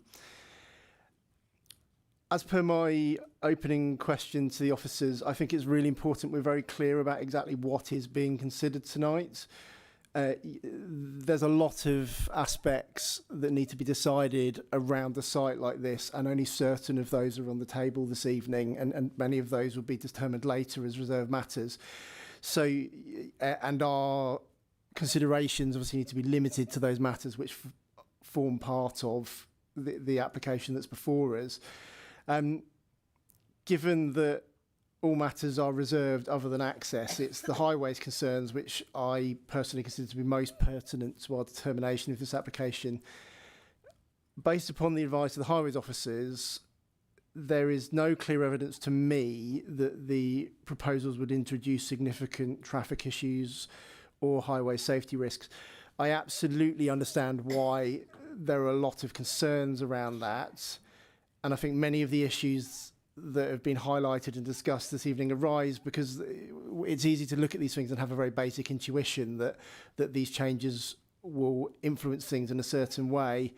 But from experience, I know that these are really quite complex technical areas, and it's important that our decisions are based not just on intuition, but also taking a very thorough look at objective data. And in this instance, we've heard quite detailed responses from the highways officer on this matter. Personally, at this point, I think the assessment advice provided by the officer is quite convincing that although it feels like these changes would have some quite negative impacts, actually the data doesn't seem to support that conclusion. And indeed, actually the change to the junction at the top of Hayley Green Road at the northern end appears to provide an improvement with regards to highway safety on a junction where there have been a number of incidents historically. I was pleased to hear the discussion around the lowering of the speed limits on Hayley Green Road, and although it's not a matter for consideration in the application, I would personally be very supportive of a 20-mile-an-hour speed limit, considering the nursery. This is an issue that the Liberal Democrat group have campaigned on multiple occasions over the last few years with regards to speed limits outside schools and places of education. And I think this is a very good example of where we need those lower speed limits for safety. The final point I just wanted to touch on, that there was one element of this that was just still quite concerning to me, which is a lot of the public outcry around this seems to lie on this change in the layouts between the concept proposal that was in the Warfield Neighbourhood Plan and the master plan that, as I understand, has been agreed, and essentially that this committee is beholden to at this point, as it's already been agreed by the authority. And it just seems concerning to me that there doesn't seem to have been a significant level of democratic oversight of that decision. That's not, that's a very significant decision to accept that master plan. It's very pertinent to the residents' concerns around this site, and it's not something that sounds like there was an opportunity for this committee to consider. I understand the Assistant Director's advice provided earlier on that, but I'm still not sure I fully understand why that decision was made in that way, and it wasn't something that could have been considered by the committee. Again, I don't think that's necessarily pertinent to the final decision we have to make tonight, but it might perhaps be something that would be helpful for the Assistant Director to write to members about after the meeting and provide a more fuller explanation of that situation. Thank you. Thank you. Councillor Barnard. First of all, can I echo the comments of others and thank our officers and members for their questions this evening, and also to all the local residents who have come out tonight and so eloquently spoke on the subject. I think reference to the wharf. Oh, by the way, I should also say that there were 20-mile-an-hour speed limits in large parts of Bracknell Forest before Councillor Smith, you and your colleagues were here. So let's just put that out there. A serious point, though. I think the reason there is considerable concern here is probably actually, Councillor Smith, because the last comment you made, that you can understand and accept that there will need to be some changes from a concept plan to a master plan because information comes to the fore. We are actually talking about things that took place over 6 years ago. And let's be clear about one thing. A group of residents over there tried their very best within the context of what they had to work with everyone to try and come up with a solution to accommodate a 235 house development in what is a pretty difficult area to get one in. And actually here tonight are not saying don't build any houses. And I think that's really, really important when we think about this, because then we go to what Councillor Virgo said, which is if you actually live and know that area, you will recognise that some of the numbers that have been put round tonight don't bear any reference to the actuality of living and working and driving and travelling in that area on that occasion. So is it any wonder that there is concern about how these access points will ultimately shape the development? I mean, the reason you put them where you do is because you have some idea in terms of the zoning and the design and the layout, and they might be reserved matters, but until the summer when I escaped, earlier on this year, I was on the planning committee, and once things are agreed tonight, it kind of just goes forward step by step by step by step by step. I would urge members of the planning committee tonight to take stock of the huge amount of questions, to recognise that residents are not saying that they're not prepared to see development, that they have concerns about the traffic, that some of them have been explored, and use the time where the parish council has put in the call in to just reconsider those, just tweak things.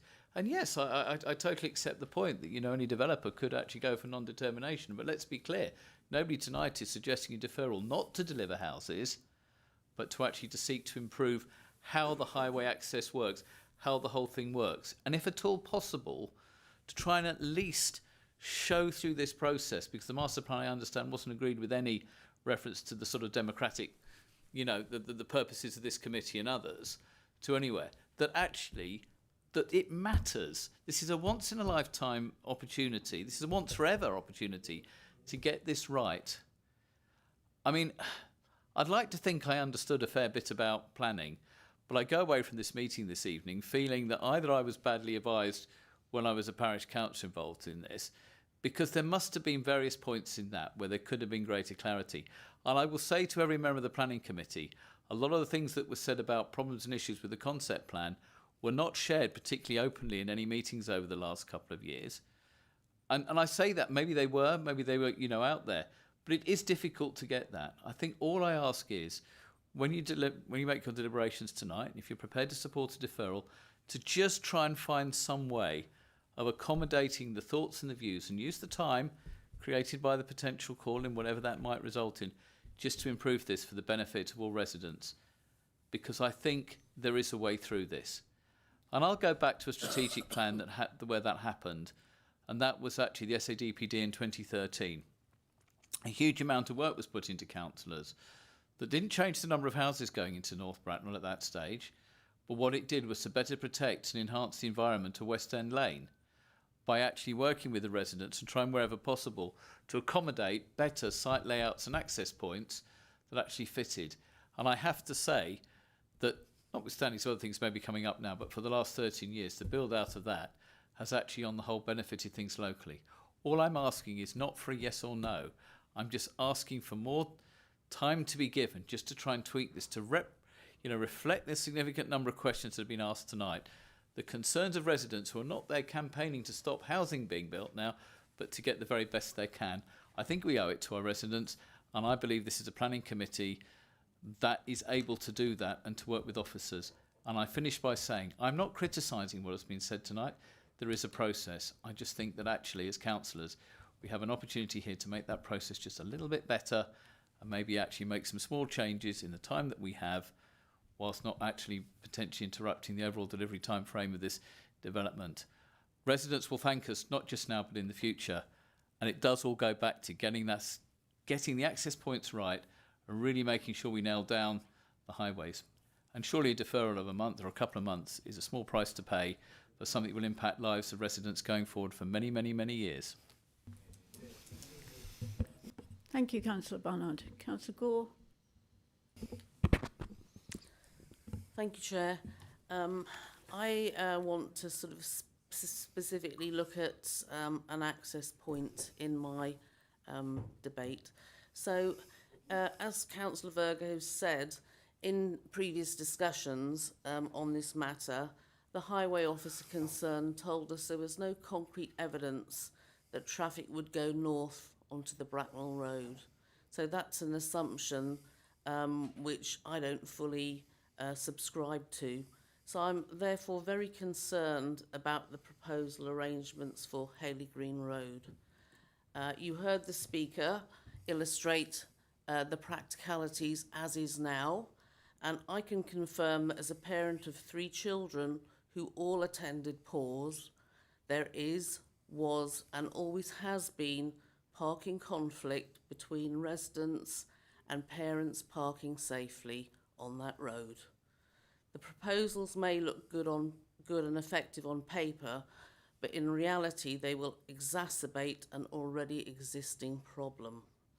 There's considerable traffic pressure on Hayley Green Road from the nursery, which brings vehicles at highly defined peak windows. There are no drop-offs, only parking, and these involve child pedestrians aged 2 to 5, prams, other vehicle manoeuvres and additional road traffic, as I've said before, traffic going in and out and delivery traffic and what will be construction traffic. And this is all on a constrained width road with a semi-rural profile. So the provision of access on this road, to me, represents an unacceptable cumulative intensification of risk and congestion. This creates a clear conflict with the National Planning Policy Framework requirement to avoid severe residual highway impacts and to protect the safety of vulnerable road users. So I'm not raising opposition to the development. I'm just looking for an opportunity as a deferral to revisit the access on Hayley Green Road in terms of both practicality and safety for residents. Thank you. Thank you. Councillor Collins. I'm sorry, this is going to be quite long. I want to say that I know that the Warfield Neighbourhood Plan was prepared with the best of intentions. It feels like Warfield has been hit disproportionately by development over the last 30 years. We've had 4,000 new homes in Whitegrove in the 90s, extensions at Lawrence Hill and Quelm Park, and now we're having another 2,200 new homes as part of Policy SA9, many of which are still to be built. And there are probably more that I've missed. The neighbourhood planning process, and I'm quoting from the government website, gives communities direct power to develop a shared vision for their neighbourhood and shape the development and growth of their local area. They are able to choose where they want new homes, shops and offices to be built and have their say on what buildings should look like and what infrastructure should be provided. What I am concerned about is that Warfield Parish Council, from the evidence we've heard from the Assistant Director, were aware of or made aware of concerns regarding the concept plan, but that nothing changed. I don't understand that. Access to the site was always going to be an issue because it's not really a sustainable location. However, I believe we need to look at planning policy and evidence, and the evidence that particularly the Highways Officer has given, and I think the major concern is about Hayley Green, that the entrance at the northern end at Bracknell Road will be improved to be a full width road out onto the Bracknell Road, and therefore most vehicles will leave via that route because it will certainly be much easier than travelling south down to the Forest Road via the southern end of Hayley Green. We also have an improvement to Malt Hill Junction, and for those who are saying that, you know, we should have a full planning application and not just an outline planning application, outline planning applications have been considered for a long time, and in fact the outline application was referenced in the neighbourhood plan itself. What else can I say? you know, planning committee members are not experts, and Warfield Parish Council aren't experts on planning. I know that Warfield Parish Council did have planning consultants who assisted in the production of the process. I believe that the proposals are the best that can be. I know others don't, but we are listening to subjective arguments from people who are not basing their decisions on evidence. I am concerned, therefore, that this will go to appeal and be approved anyway. I certainly couldn't vote against it. Perhaps a deferral, I don't know. Final point, parents from Paws do park badly. I think that is part of the problem. My children went there as well, and I know they park over drives, and therefore to provide somewhere where they can park, perhaps these additional spaces might improve the situation, but obviously that's not part of this planning application tonight. Councillor Mackenzie Boyle. Thank you very much, Chair. About 4 paragraphs back, Councillor Collins, can I just note and let you know it's been tracked. Traffic is like water. It's got to find the easiest route.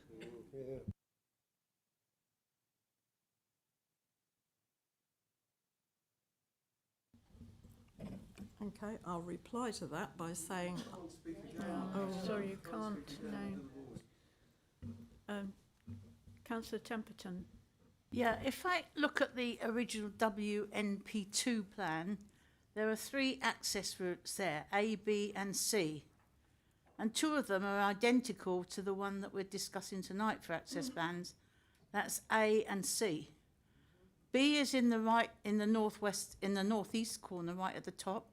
And that's been closed up because it's now right near the play area, which is proposed, or in this, should it go forward with all this stuff going on in the front.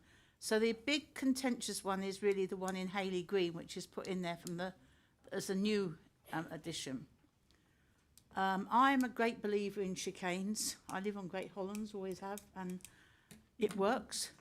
And I think you can get, when you go around the country, you see some rural chicanes that have been put in, and I think it does slow it down. I think I am totally in favour of 20-mile-an-hour limits, especially when there's children in schools.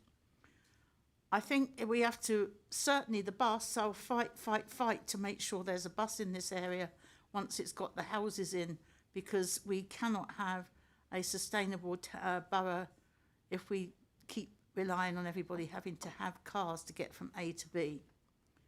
I think the highway has alerted and suggested ways in which that northern end of Hayley Green could be made better. And so I think I will support this as going ahead. However, I really want to get back to what the inclusion of it all is inside all this and the layout, because it's all changed really because of the flooding and the water. The whole thing has been redesigned. And now the play area is in the boggy part, which I would oppose to the end of my days, to always have play areas shoved where nobody else can build anything. And also there is 6 ponds. Well, we have climate change. Mosquitoes are coming. So I think we really need to look at those being suds and underground take away the water rather than open access to water. So there are many things I would like to look at the inside of this in future in great detail. But I thank everybody for saying, not for opposing housing building, because we desperately need it. But I do think 2 of those access routes were as in the original plan that went through the Warfield Parish Council. The Hayley Green one is the one that is the real contention, but I think that would need the maximum amount of change in order to make it safe and accessible. Thank you. Thank you. Councillor Penfold first, please, and then. To say much. I think everybody else has said it for me. My main concern is Moor Hill Road. Oh, sorry, not that one. Haley Green Road. And I think until there's problems of parking and it's made safe for the children, you know, it shouldn't go ahead, that particular road. It's part of the scheme. I agree with 20 miles an hour. I was about to ask the same question when Councillor Collins did. That would be a process, but parking is the other big problem there. And I'm quite happy with chicanes personally because I live in Hanworth, and but maybe that sort of chicane rather than the gate sort. Oh, easier. Also, a few speed bumps here and there wouldn't help. I know nobody likes them. I don't, but they do help slow the traffic. Thank you. Thank you. Councillor Hayes, please. Thank you, Chairman. Okay, we've a long evening, so I'll keep it short. First of all, I'm grateful for everyone that's spoken this evening, and particularly those that have come from the neighbourhood, because at the end of the day, I will quote that we may not be, what was it? We may not be experts, but we are the residents and we do live in this borough. And those of us councillors that know the area up there get very sad to see the green area going as it has been over the years. I've been on this council over 30 years. I remember Martin's Heron Forest Park and the Warren, when it was just one farm. Now going to this one, yes, we're going to have houses, yes, we need houses, but we work together. And looking at some of the papers, we could have been doing something in the region of about 150 or something. It may come back down to that, because in all perspective, having said, the areas, especially with the children in the play areas, has changed again. Then you look at, you mentioned Forest Road. Well, there is a school called St Mary's, let alone the part of the area we've got, the nursery. You should try that at 3:30 onwards or 8 in the morning. I can assure you I go up that way quite regularly. At the end of the day, we're here for an application that I have concerns that should have been even outline more detail on the housing with it to show what was going to go in and out of those driveways. The collection of waste, how that will be held, the movement of it, and on the site like this, when you say 235 houses, how that's going to be accommodated. Yes, it's all in for the future, but at the end of the day, we should be and could be working as a community together. And not so much to defer it as such, but I do think it would be helpful if we could have more time sitting round with our residents and getting the views with the developers as well, because at the end of the day there will be houses, but I have grave concerns about how this has been brought to us in broken down ways, that it's going to come back again and do this, but we will have given permission for something that I do feel has not been discussed or brought forward properly. I really do. Thank you. Thank you. More councillors want to comment?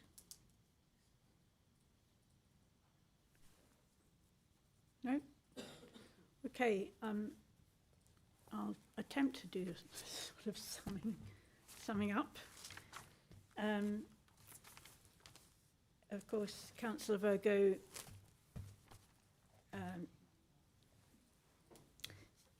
measures on the Haley Green. I think the major concern for all of us is the Haley Green road, which is very small, and the use of the nursery there. And now there are lots of comments about the traffic on Forest Road, on Bracknell Road, and the chicane, and so on, and even about Hayley Green. And there's a comment about traffic is like water; it takes the easiest route. Yes, it does. But you know what? Our transport bods have been doing this job for 20 or 30 years, and I think actually they know a fair bit about it by now, and I think we should trust them on their guidance. Yes, we've got nice, well, things we'd prefer to have, and perhaps we can lobby for those, like 20 mile an hour for this, because there's that little school, and yes, there'll be more traffic on there, and yes, I wish it was totally cut off from the development and the access to Bracknell Road, but this is how it is. We're advised it will be, that whole area will work. I've got other ideas about helping with the parking as well, but I'll talk to them separately and see what we can do. What else did I put down here?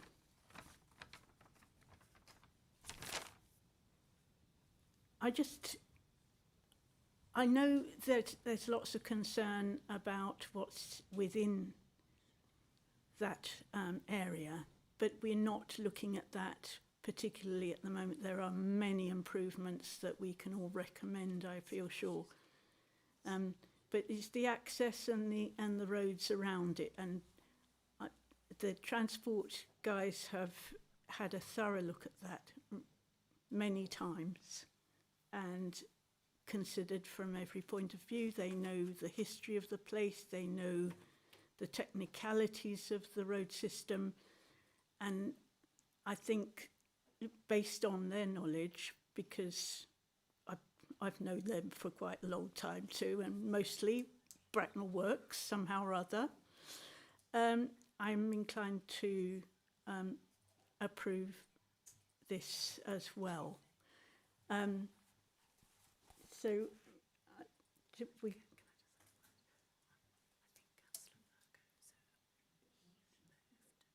Yeah, I did say I wanted to hear from other people, so yeah, that's right. So I've now got to give them a chance. Yeah.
I'm sorry about that delay. I'd omitted to check with Tony about his deferral. Excuse me, I'd better have some water.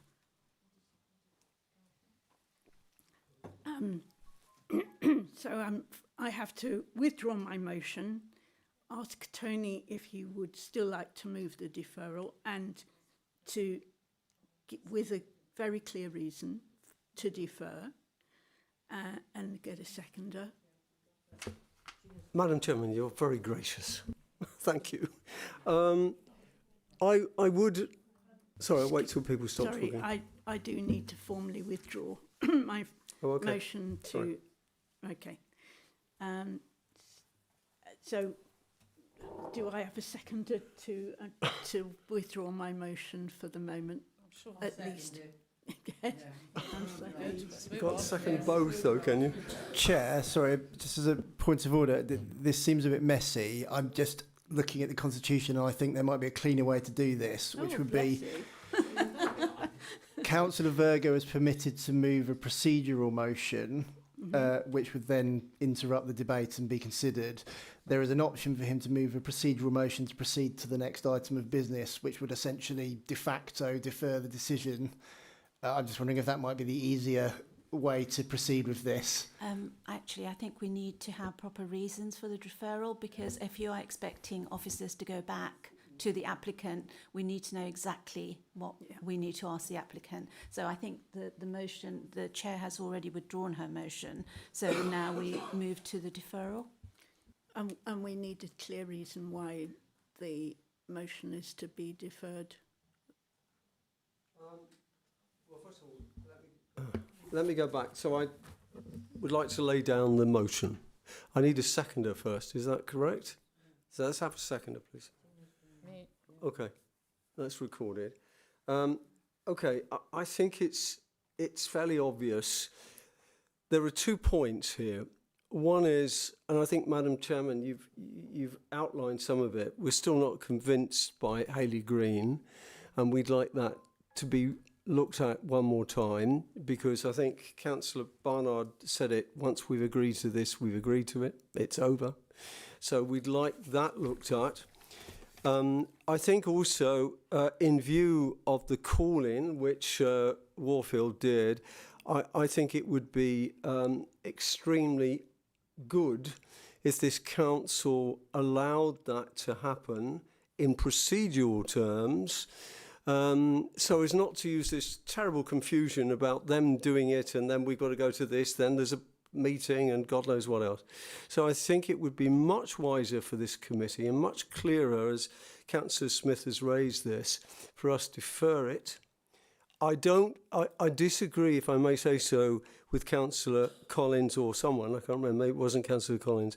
I don't think they would go to appeal, because I think that we would come to a decision in the time that they register for a determination. And this takes time, as we know, with the inspectorate. So I think it would be perfectly reasonable to defer, take a breath here, particularly as these people have given up their evening to come along and ask us to consider that before we say yes.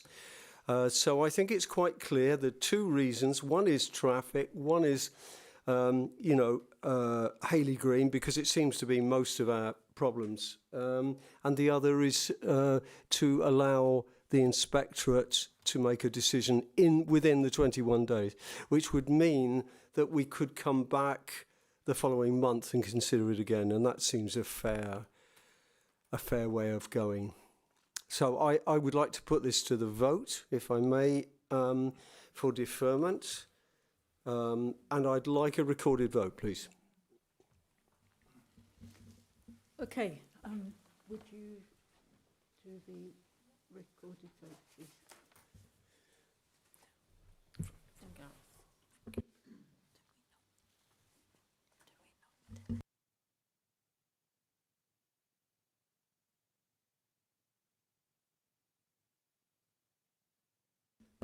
Could I raise a point of order, please? If we defer why do we need lots of reasons? Because we are allowed in this committee to defer. I'd just like a legal explanation of that, because I understand the rules were that we could just defer.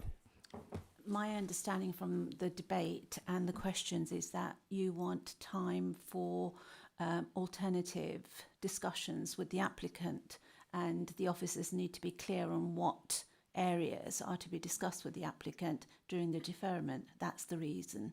That's why reasons are required. No, I agree with you, Indy, and I think, you know, in reply to the chair, it is on Hayley Green, which is our main concern actually in this room, and of course the call-in.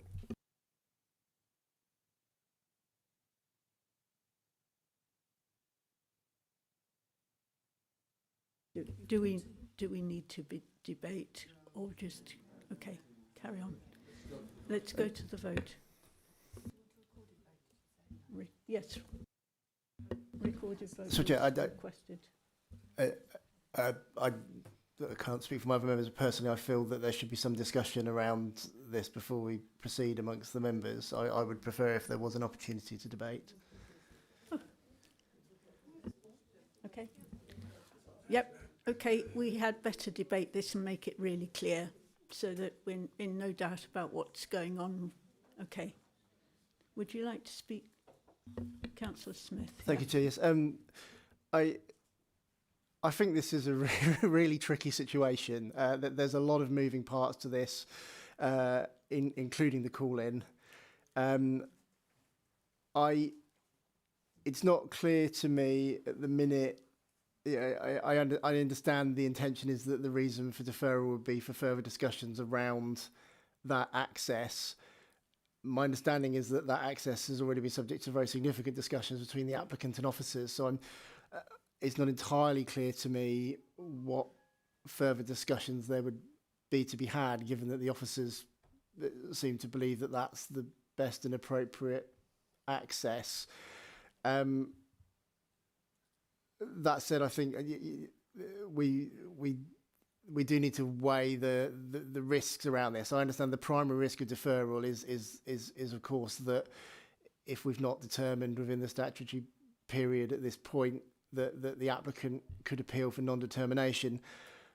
I feel that the big issue at the heart of all of our discussions here is around that integration and discussion between the residents, between the council officers, between the applicant.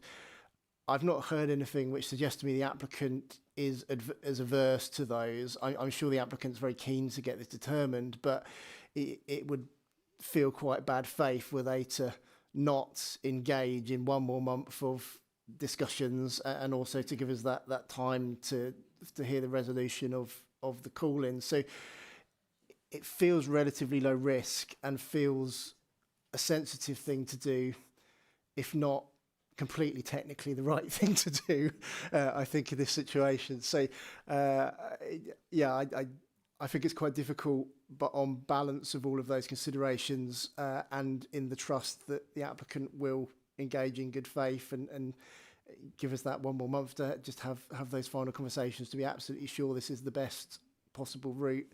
I think in this position, I'm actually minded to agree with Councillor Virgo at this stage. Thank you. Councillor Barnard. Thank you. Very briefly, I recognise, as has been said by Councillor Smith, the complexity of this, and I think there needs to be an expediency.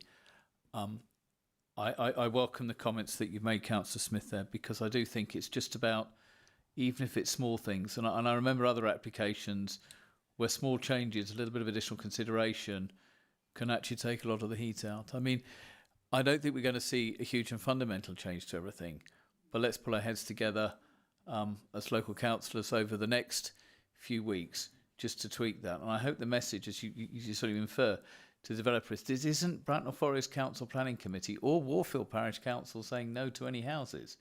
You know, we're actually saying, can we just look at the access again one more time, tighten up on the things, address the concerns that members of the planning committee have, and more widely councillors and residents have, and just see if we can tweak this. And I think that would be a major gain.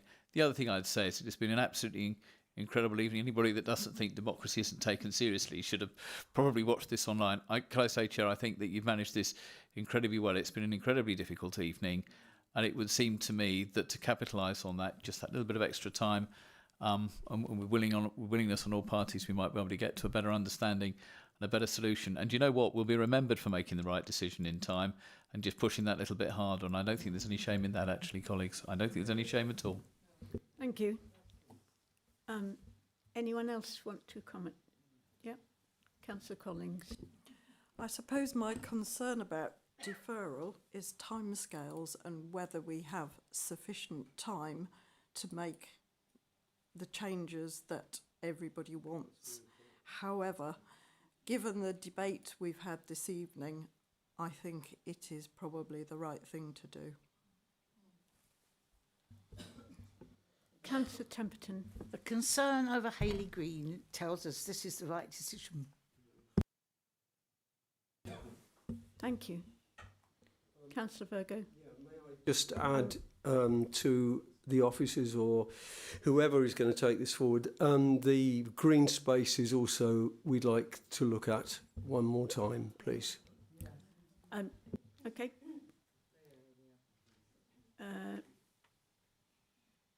But I actually think that's part of the housing bit. Yeah, we will do. Okay. Best to take a vote then. Those in favour of... Could we record this, please? Could we record it? Oh, sorry, yeah. Answer, please, for, against or abstention when your name is called. Yep. To defer.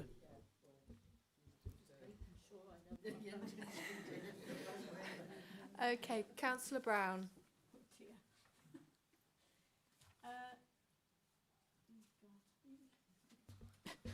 I want to come back to me. That's terrible. I think I better abstain, please. Collins? I vote to defer. Brewer? 4. Hayes? 4. Mackenzie Boyle? 4. Penfold? 4. Pressland? 4. Smith? 4. Temperton? 4. Thompson? 4. Virgo? 4. Zaridin? 4. Okay, that's 11-4, 1 abstention. Thank you, Chair. Thank you very much indeed. Then you can all go home now for the moment. We will hopefully see you back here next month, but more work to be done.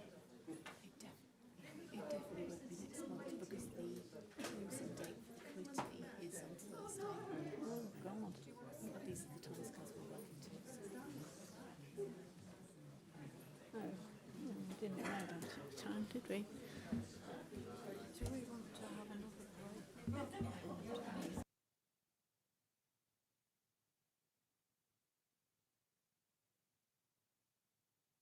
break? Please, could you have your discussions outside because we need to move on to 2 more applications.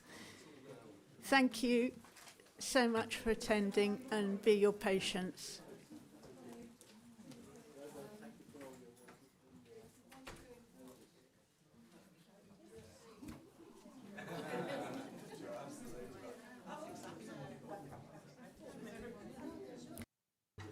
Dot, please return to your seat.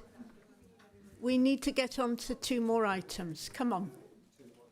Sorry, but it's needed. I mean, we've been here for 4 hours now. That's enough. Come on. Okay.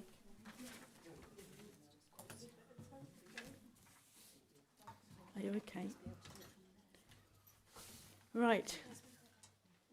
Next item of business, we've 2 more. Mulberry House Vets, Terrace Road North. Chair, sorry. I'm just aware we have a resident who's sat through nearly 4 hours of debate. who is here with regard to Christmas Cottage. I wonder if, I'm so sorry. wonder if we Can might we take hear the that last one one next. first then, please? I'm so sorry. We should have taken yours first. Oh, my goodness. Christmas Cottage, Sunning Hill Road, please. I'm so sorry. I can't see you. That's the trouble. Where are you? Bless you. Okay. Who's... Oh, it's Will. Thank you.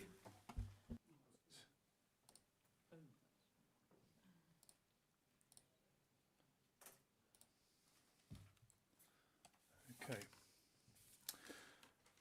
Thank you, Chair. PowerPoint presentation. There we go. Thank you, Chair. Good evening. My name is Will Rendell, and I am the presenting officer for this case. This application is for a proposed two-storey side extension following the demolition of an existing garage. The application site is a two-storey semi-detached dwelling along Sunning Hill Road in Ascot and is accessed via Cheapside Court, which contains a number of office buildings and some residential dwellings. No objections have been received. However, the application has been reported to the Planning Committee at the request of Councillor Virgo to explore whether very special circumstances exist that would outweigh harm to the openness of the Green Belt. I will refer members to the supplementary report, which comments on the supporting information received and contains an amendment to Informative 2. This is a photo taken from Rightmove, which shows a garage that is proposed to be demolished. The application site is located outside of a defined settlement and within the Green Belt. The application has therefore been assessed under paragraph 154C of the MPPF. This states that development in the Green Belt is inappropriate unless one of the stated exceptions applies. Exception C states that the extension or alterations of a building, provided that it does not result in disproportionate additions over and above the original building. There is no definition within the MPPF of what is considered disproportionate. However, the explanatory text within policy LP34 of the Bracknell Forest Local Plan states that as a general guide, an extension would result individually or cumulatively, cumulatively with another extensions in an increase in volume of the original building of more than 40% is very likely to be regarded as disproportionate. You will note that from the officer report that the originally submitted scheme was similar in scale to the existing dwelling, and a reduced scheme that was policy compliant was requested by the case officer. Whilst a revised scheme will result in an approximate 32.9% uplift in volume to the existing dwelling, which includes the garage, it will result in a 59.7% uplift to the original dwelling, exceeding the 40% threshold. This is because the existing garage to the side was not part of the original dwelling. This would therefore constitute a disproportionate addition, contrary to policy LP34 of the local plan, and therefore would be inappropriate development within the Green Belt. Inappropriate development is harmful by definition to the Green Belt as set out in paragraph 153 of the MPPF, as it states in this paragraph. When considering any planning application, LPAs should ensure that substantial weight is given to any harm to the Green Belt. Once the applicant was aware that the officer would be recommending refusal, the applicant put forward information that the extension was for the benefit of a child with medical needs. This was not submitted at the offset of the application. However, this is a material consideration in the decision-making process, and therefore paragraph 153 of the MPPF applies. Paragraph 153 states that very special circumstances will not exist unless potential harm to the Green Belt by reason of inappropriateness or any other harm resulting from the proposal is clearly outweighed by other considerations. Since the report was written, further supporting information has been submitted regarding the medical needs of the child. Whilst the case officer accepts that the family has specific needs which may justify a need for more space, there is no substantive evidence as what other alternatives have been explored, which could address the need without causing the same level of permanent harm to the green belt. It is for the decision maker to make a judgment on how much weight is given to very special circumstances put forward. With all the information provided, in this case it is not considered by officers that these personal circumstances would constitute very special circumstances, as it could be repeated too often in other greenbelt locations and as such undermine greenbelt policy. In conclusion, whilst as stated in the officer's report, the proposal does not adversely impact on the street scene or the character of the immediate area, this does not overcome the impact on the green belt. For the reasons outlined in the presentation, as well as the officer report, the extension constitutes a disproportionate addition over and above the original dwelling, and as such it is contrary to policy LP 34 of the Bracknell Forest Local Plan. Disproportionate additions are considered inappropriate development in the greenbelt, and inappropriate development in the greenbelt is harmful by definition, and substantial weight should be applied. It is not considered the personal circumstances in this case outweigh the harm to the greenbelt, and accordingly the application is recommended for refusal as set out in section 11 of the committee report, as well as the wording of, and please note, wording of informative 2 amended by the supplementary report. Thank you, Madam Chair.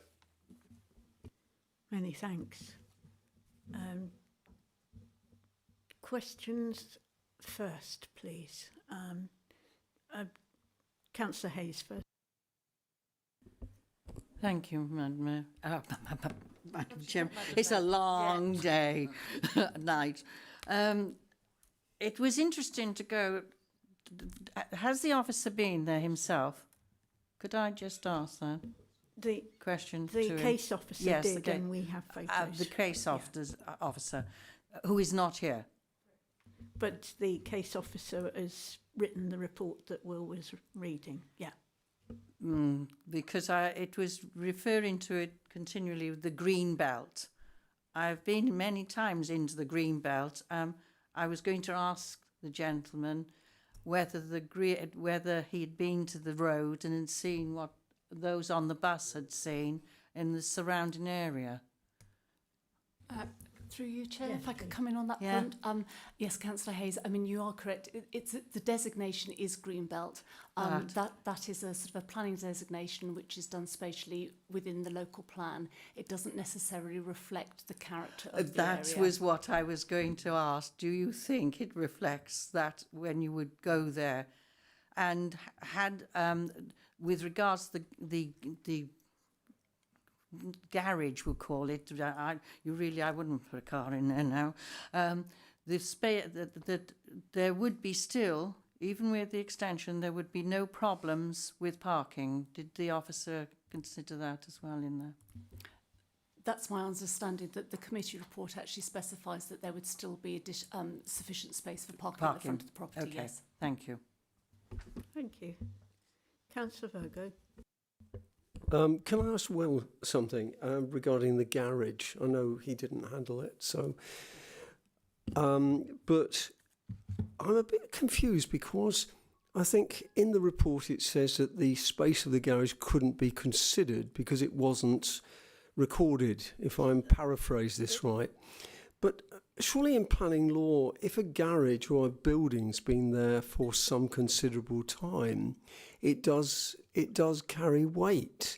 And I say that because down the bottom where I was, we were trying to get rid of a pumping station, and they came back and said it's been there for 8 years, I think, and therefore it stands as a building.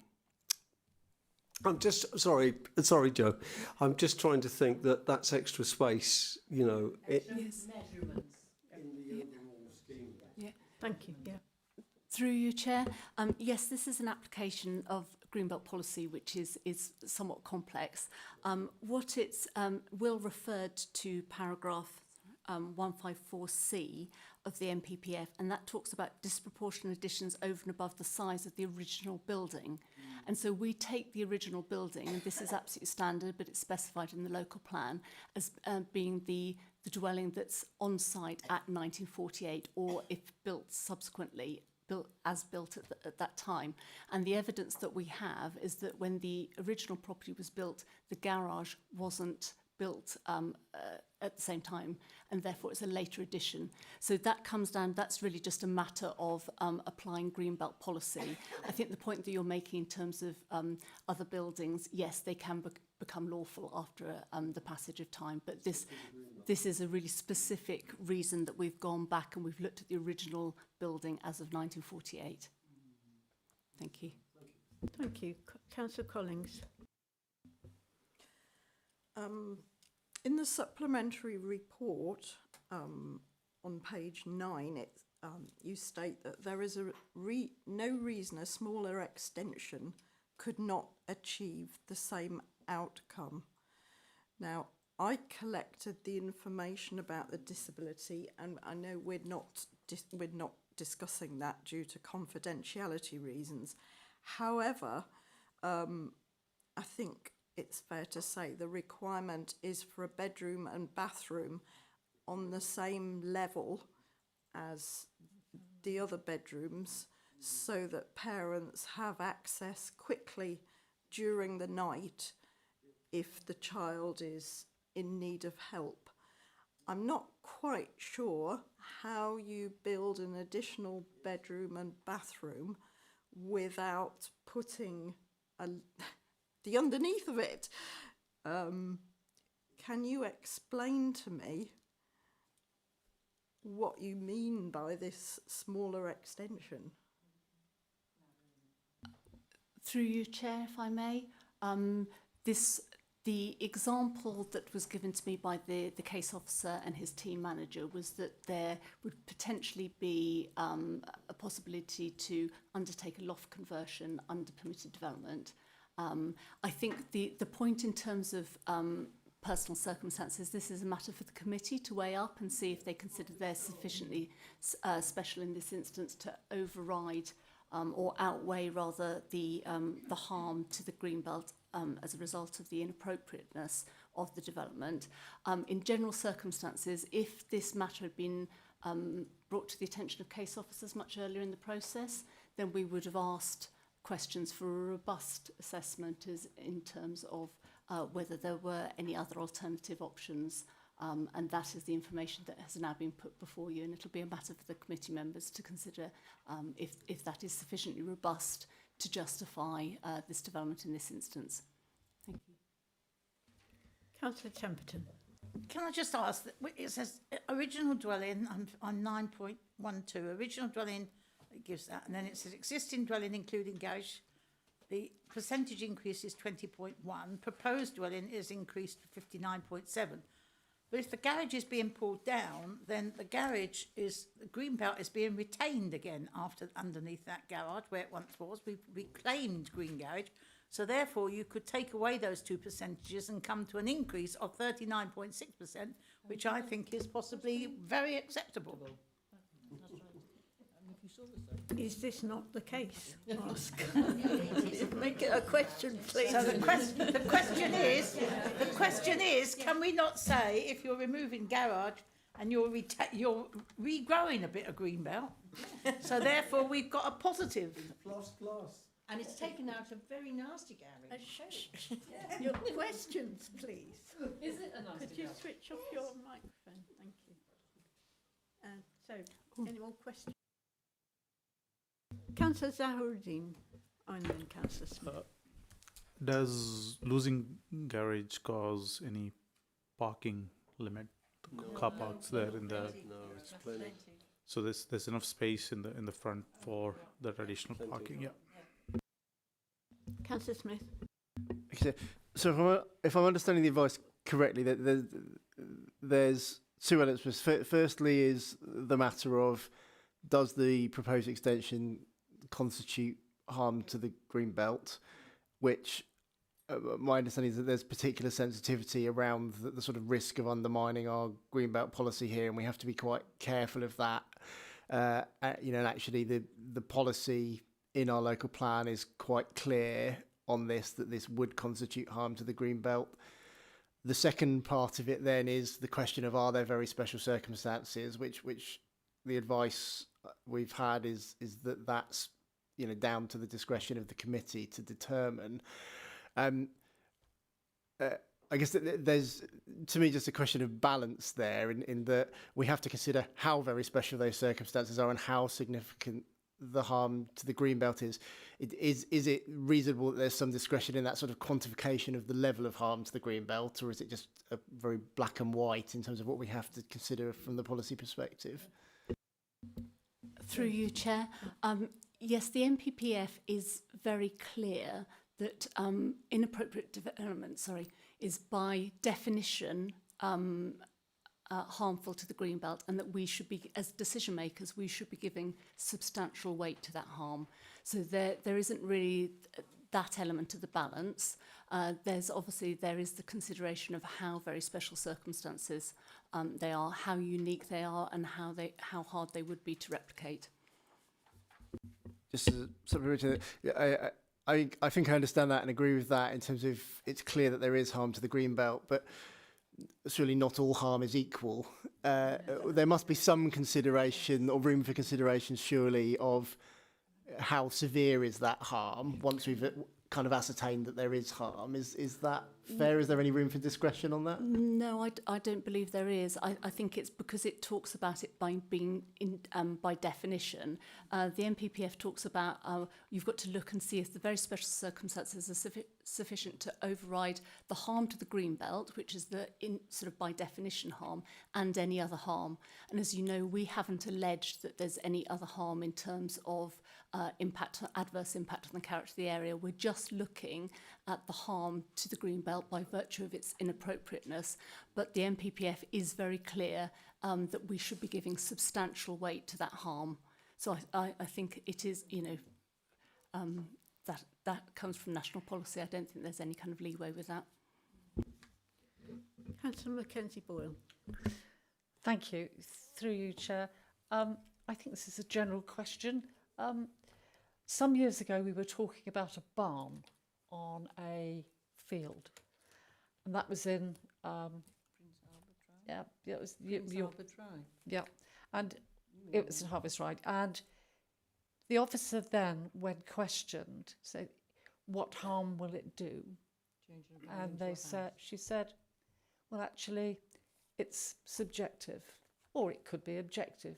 And I sort of thought, is it what happens on that day? I mean, I absolutely agree. Is there not a degree of harm that we could be pragmatic? I mean, when one thinks of Greenbelt, you think of open spaces and barns and goodness knows. This is, and let's look at it as a pragmatic view. This is a child's health on getting rid of not a very useful garage, not a very pleasant looking garage.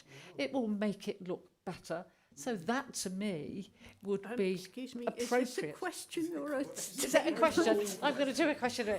So would you not agree that taking that garage down and making it useful for a small child and for the family would, in fact, be not harmful to the NPPF and other unpragmatic rules that we have to abide by? Thank you.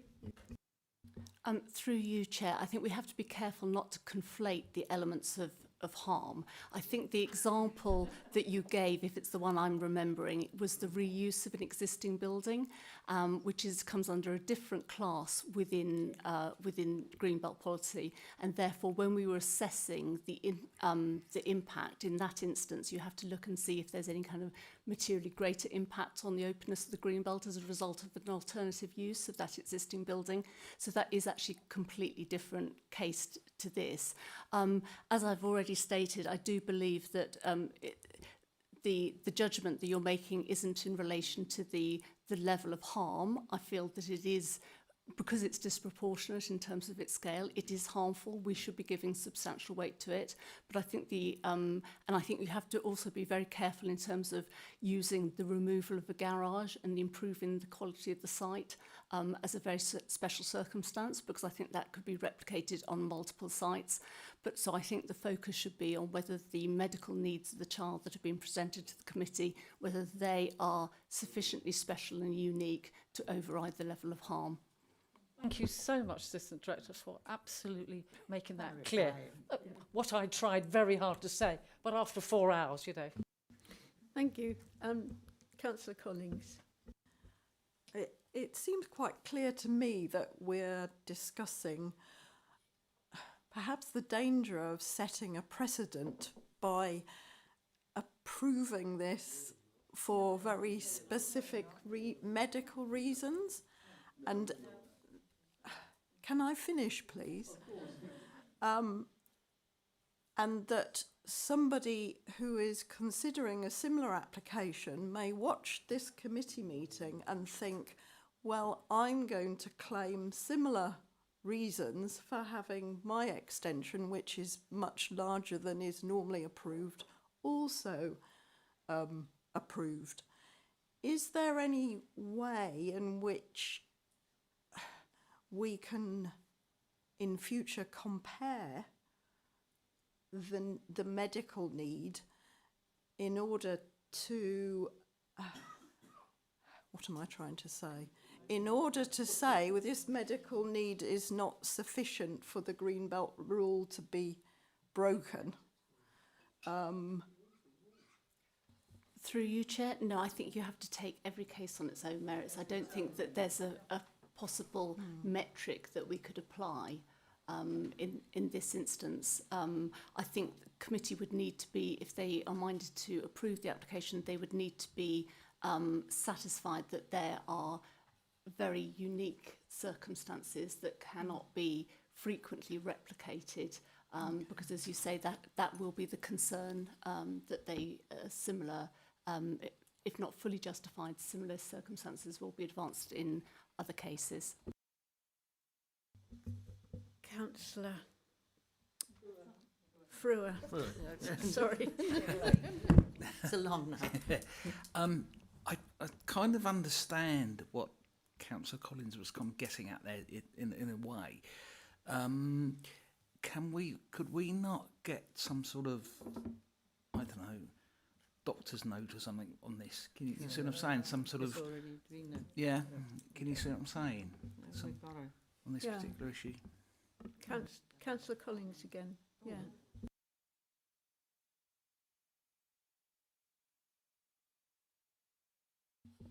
I don't think, as a planning committee, we could require a doctor's note. I mean, I think you have been provided with evidence in front of you, and I think it's a matter for the committee to make a decision as to whether or not that, as I say, is sufficiently unique in order to justify the extension that has been proposed. That's very interesting. Thank you for that clarification. Does anybody else want to ask a question, or shall we debate this? Okay, we'll do debate. We'll move that the proposal to refuse. Oh, has someone got a blue sheet? You've got a blue sheet. I'm waiting for you to move it or not. Yeah. So yeah, I've got, for the purposes of the debate, then I need to move that we refuse this application. Do I have a seconder, just for the purposes of debate, please? Councillor Collins. I'll second. Thank you. Do you want to debate, or do you want to just go to the vote? Go to. You want to put. I think we've spent all this. I think we need a real debate on this. I'd rather not, if we have a move to the vote. Is that all right? No. You don't have to second. God.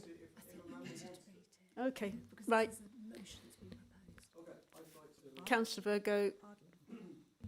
I think members have, well, thank you for coming on Saturday again, because I think it was obvious when we saw the surroundings.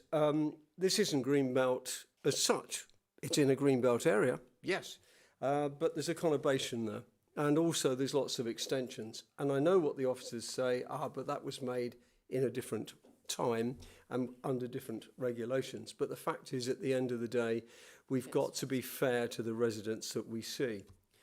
So I find it really difficult when there's an office block opposite the house to say it's harm in the Greenbelt. It's, you know, beyond my understanding. However, having said that, I go to Joe's point that there are special circumstances here. They were supplied, I understand anyway, to the officer, to be honest. And also, the son has a blue badge, which is registered, obviously, in our council. Otherwise, he wouldn't get a blue badge.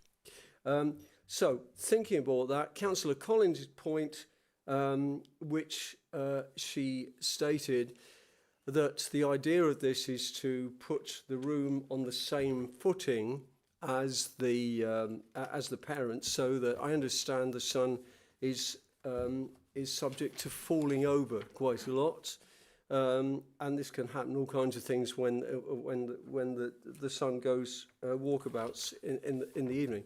So it seems very sensible to me that they're together for health reasons. That is a very important reason in my mind, as the planning always is a balance. It's a balance of things, and we're trying to get it right from everyone's point of view. And I understand all the points of the Greenbelt that's been said, because that's the way that's the law's written. But in this case, I think almost overwhelmingly, I think I would like to allow this on the basis of a very special case.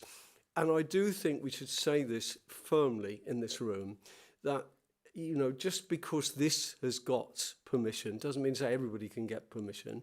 It's very much, as we know very much in this room, that you watch everything, you see everything by its situation and the laws, and they vary completely.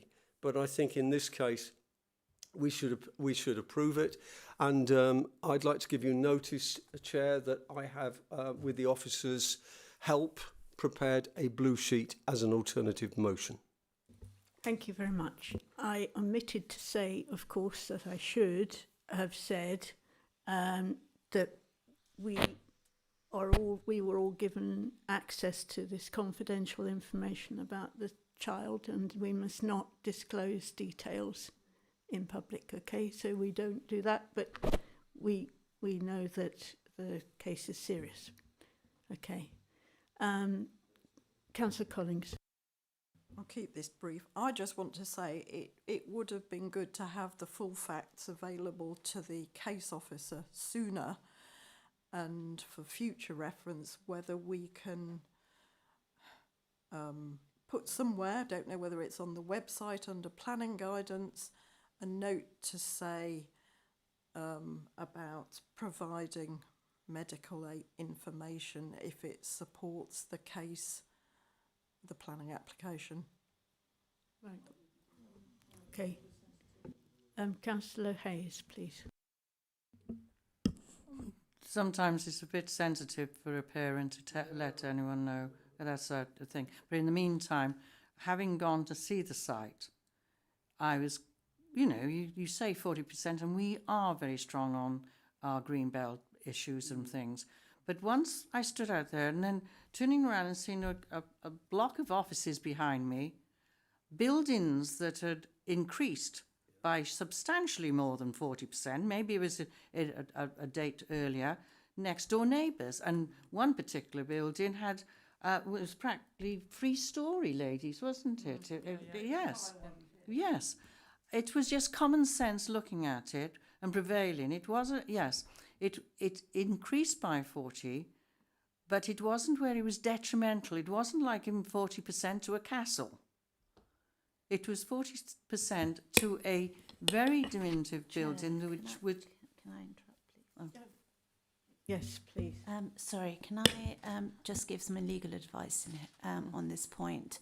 I would limit your debate to the special circumstances of this case, okay, rather than the impact on the area. Okay, but then that was when looking at the building, knowing that it's now for a child's, the impact of illness, it would prevail that just the smallest measurement will accommodate something that is necessary, and I have no harm in what was given to us, and I will be supporting the blue sheet that's before me. Thank you.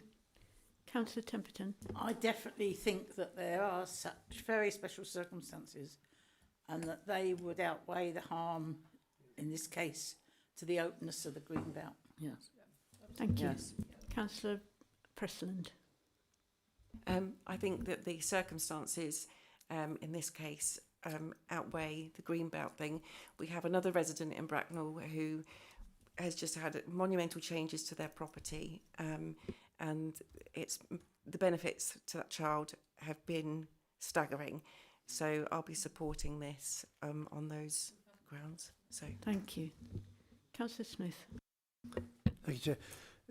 It's an odd and I think in many ways unique case, this. I mean, to have attended site on Saturday and to stand there with a commercial estate immediately behind you and towering residential buildings on a hill right next to it, it feels very odd that this is included in the green belt, but clearly it is.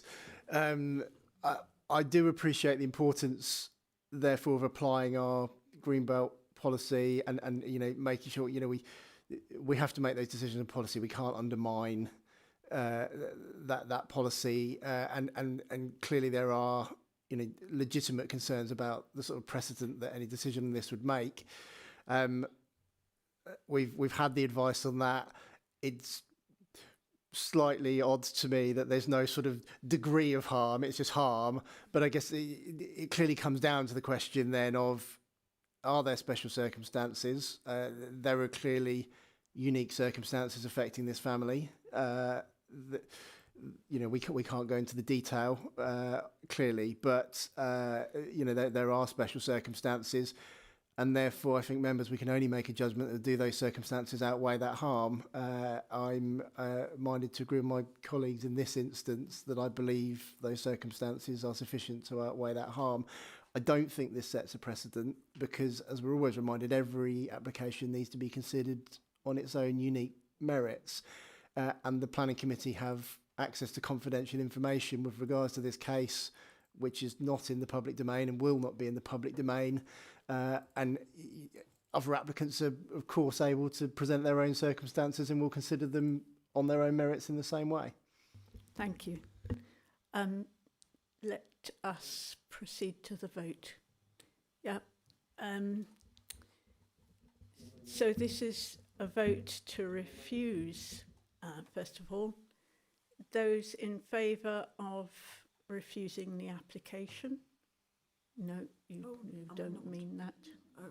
Refusing the Sorry. application. That's none for refusal. Yeah. And so the motion falls, in fact, yes. So then yes, we'd like to put the proposal. Oh, yeah. Lovely. We've got some papers too, if anyone.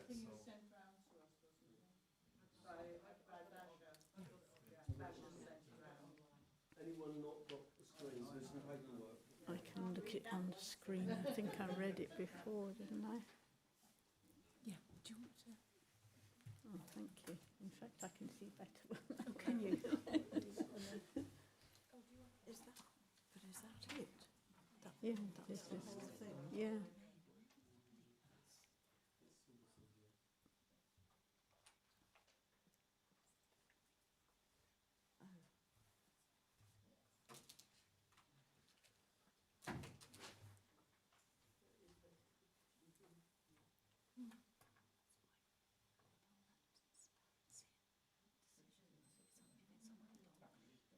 Come on then, Tony, move it.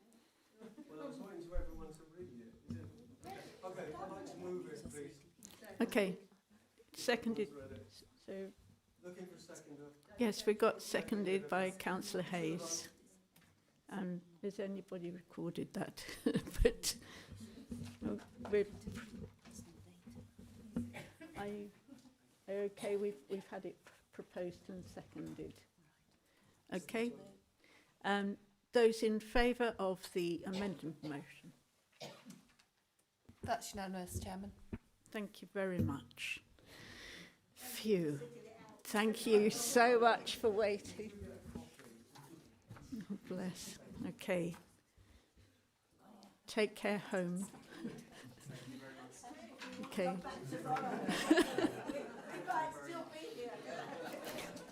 Okay. Bye.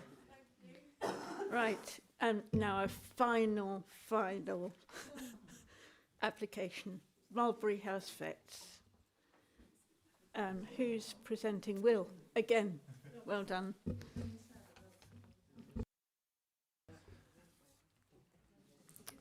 Thank you, Chair. Good evening, or nearly good Quiet morning. for the officer. My Quiet, name is. please, for the officer. Goodness sake. My name is Will Rendell, and I am the presenting officer for this case. I draw members' attention to the supplementary report, which has changed references within the report from acoustic louvres to acoustic casing.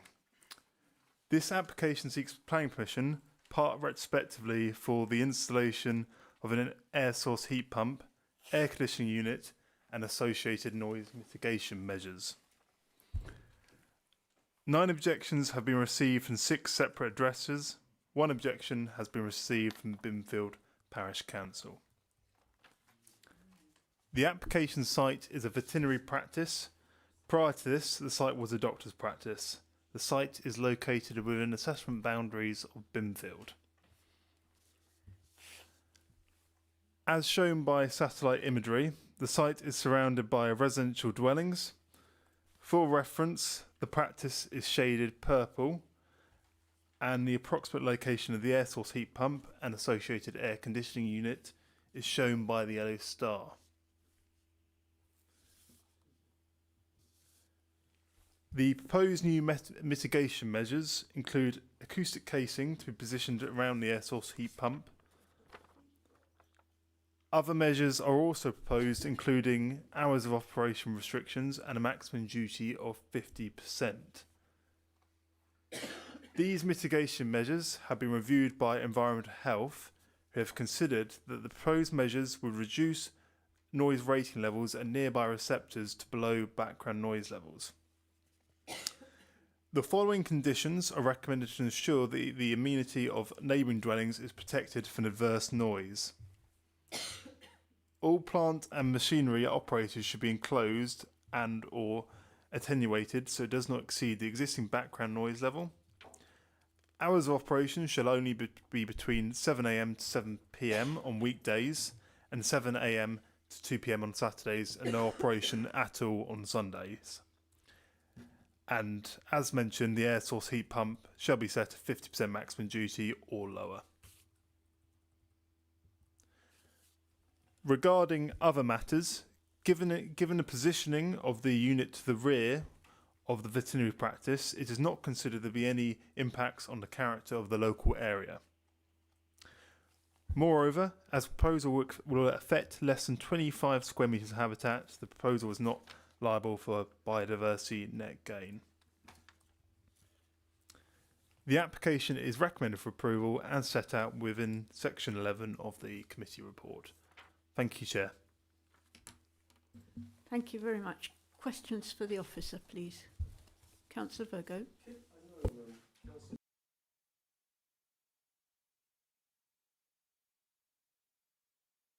Oh, I'm sorry. If you go to America, they all have them outside like that. It just seems very odd that we've got legislation to look at this, because they all position them outside their houses, don't they?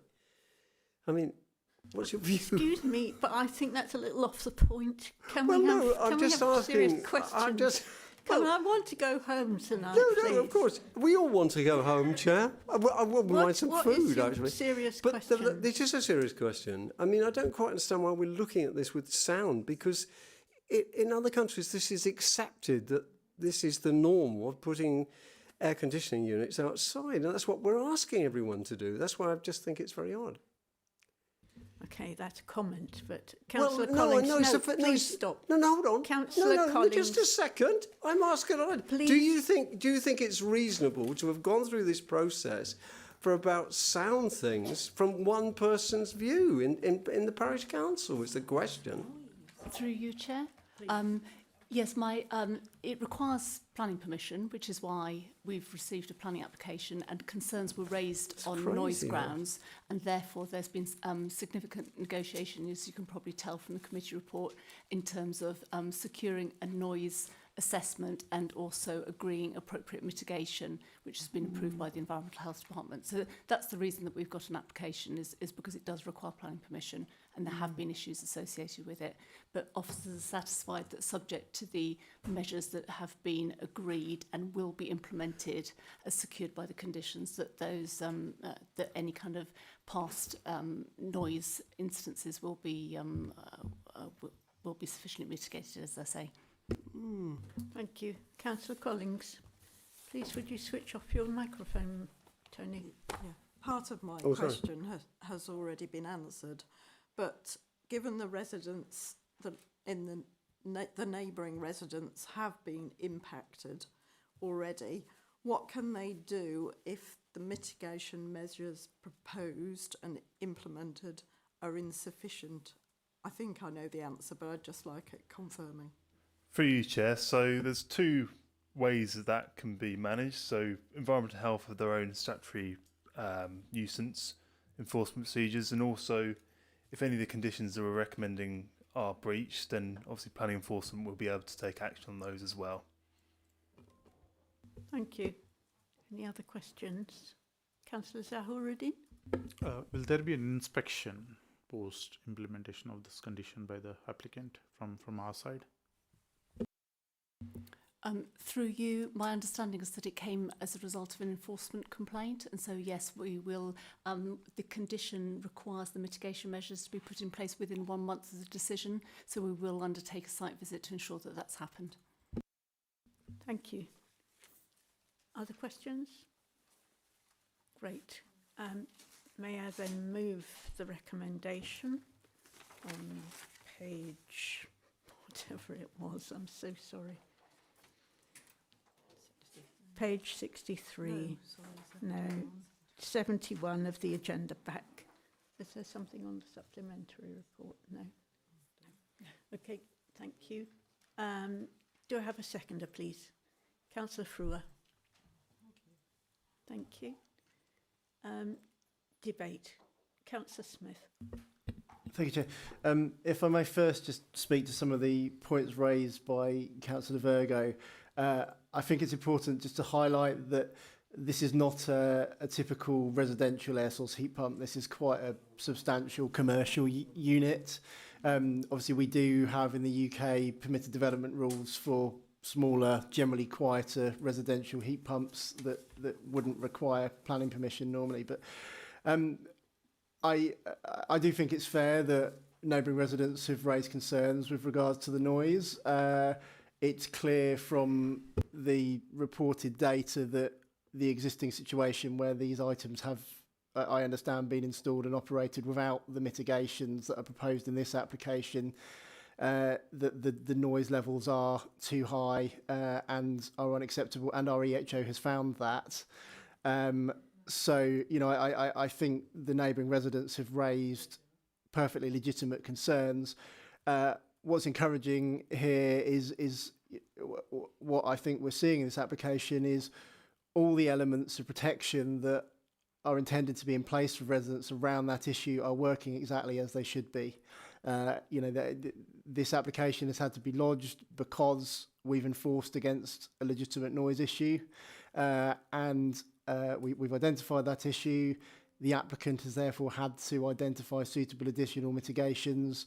The acoustic report is thorough and comprehensive, and clearly shows that with the proposed mitigations, the noise will be significantly below the existing background level, and therefore, that will very effectively mitigate the issue for the neighbouring residents. And finally, actually, we've got a really comprehensive set of conditions associated with this proposal, which I'm really pleased to see just how tightly that will allow us to enforce and ensure that the noise levels that are reported in the evidence the applicants submitted will actually be adhered to.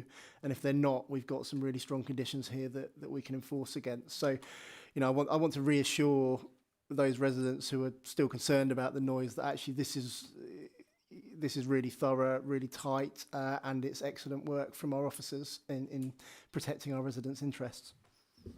Thank you, well said. Anybody else? No? Let's, Councillor Mackenzie Boyle. I wonder if you could advise heat pumps. Now, through our This is debate, not questions. Well, how would you like me to? This is just a moment. I wanted some advice here to ensure that we enforce our climate change thinking. Like heat pumps, do they always have to have a planning application? And if they do have to have a planning application, is the fee that is paid not proportional to keeping our view on our climate emergency? Yeah. Through you, Chair. Yes, perhaps I could email you tomorrow about that point. We've got some information on the website about that. Sorry about that. It's all getting a bit mad. Have you a statement to make rather than a question, please? Yes, just to say I'm having received, I don't know whether anyone else did, off some of the neighbours that were around their complaint was about the sound. I'm very pleased that we have got conditions, but I'm sure the officers will make sure that those conditions are matched and the machinery is now going to be quiet, because I think that was the most, is that we were not aware of those sounds until it's brought to our attention. And it could be the machinery that's been purchased isn't what I would think some of the good stuff that we should be allowing. But I'm sure that'll all come when we all have to change from everything else that's going on with regards to machineries of these. But yes, I can understand. I'm glad that the conditions will assist the local people. Thank you for that. Yeah. And shall we proceed to the vote? Those in favour of... Thank you very much. Could you stay fairly quiet till we are offline, please?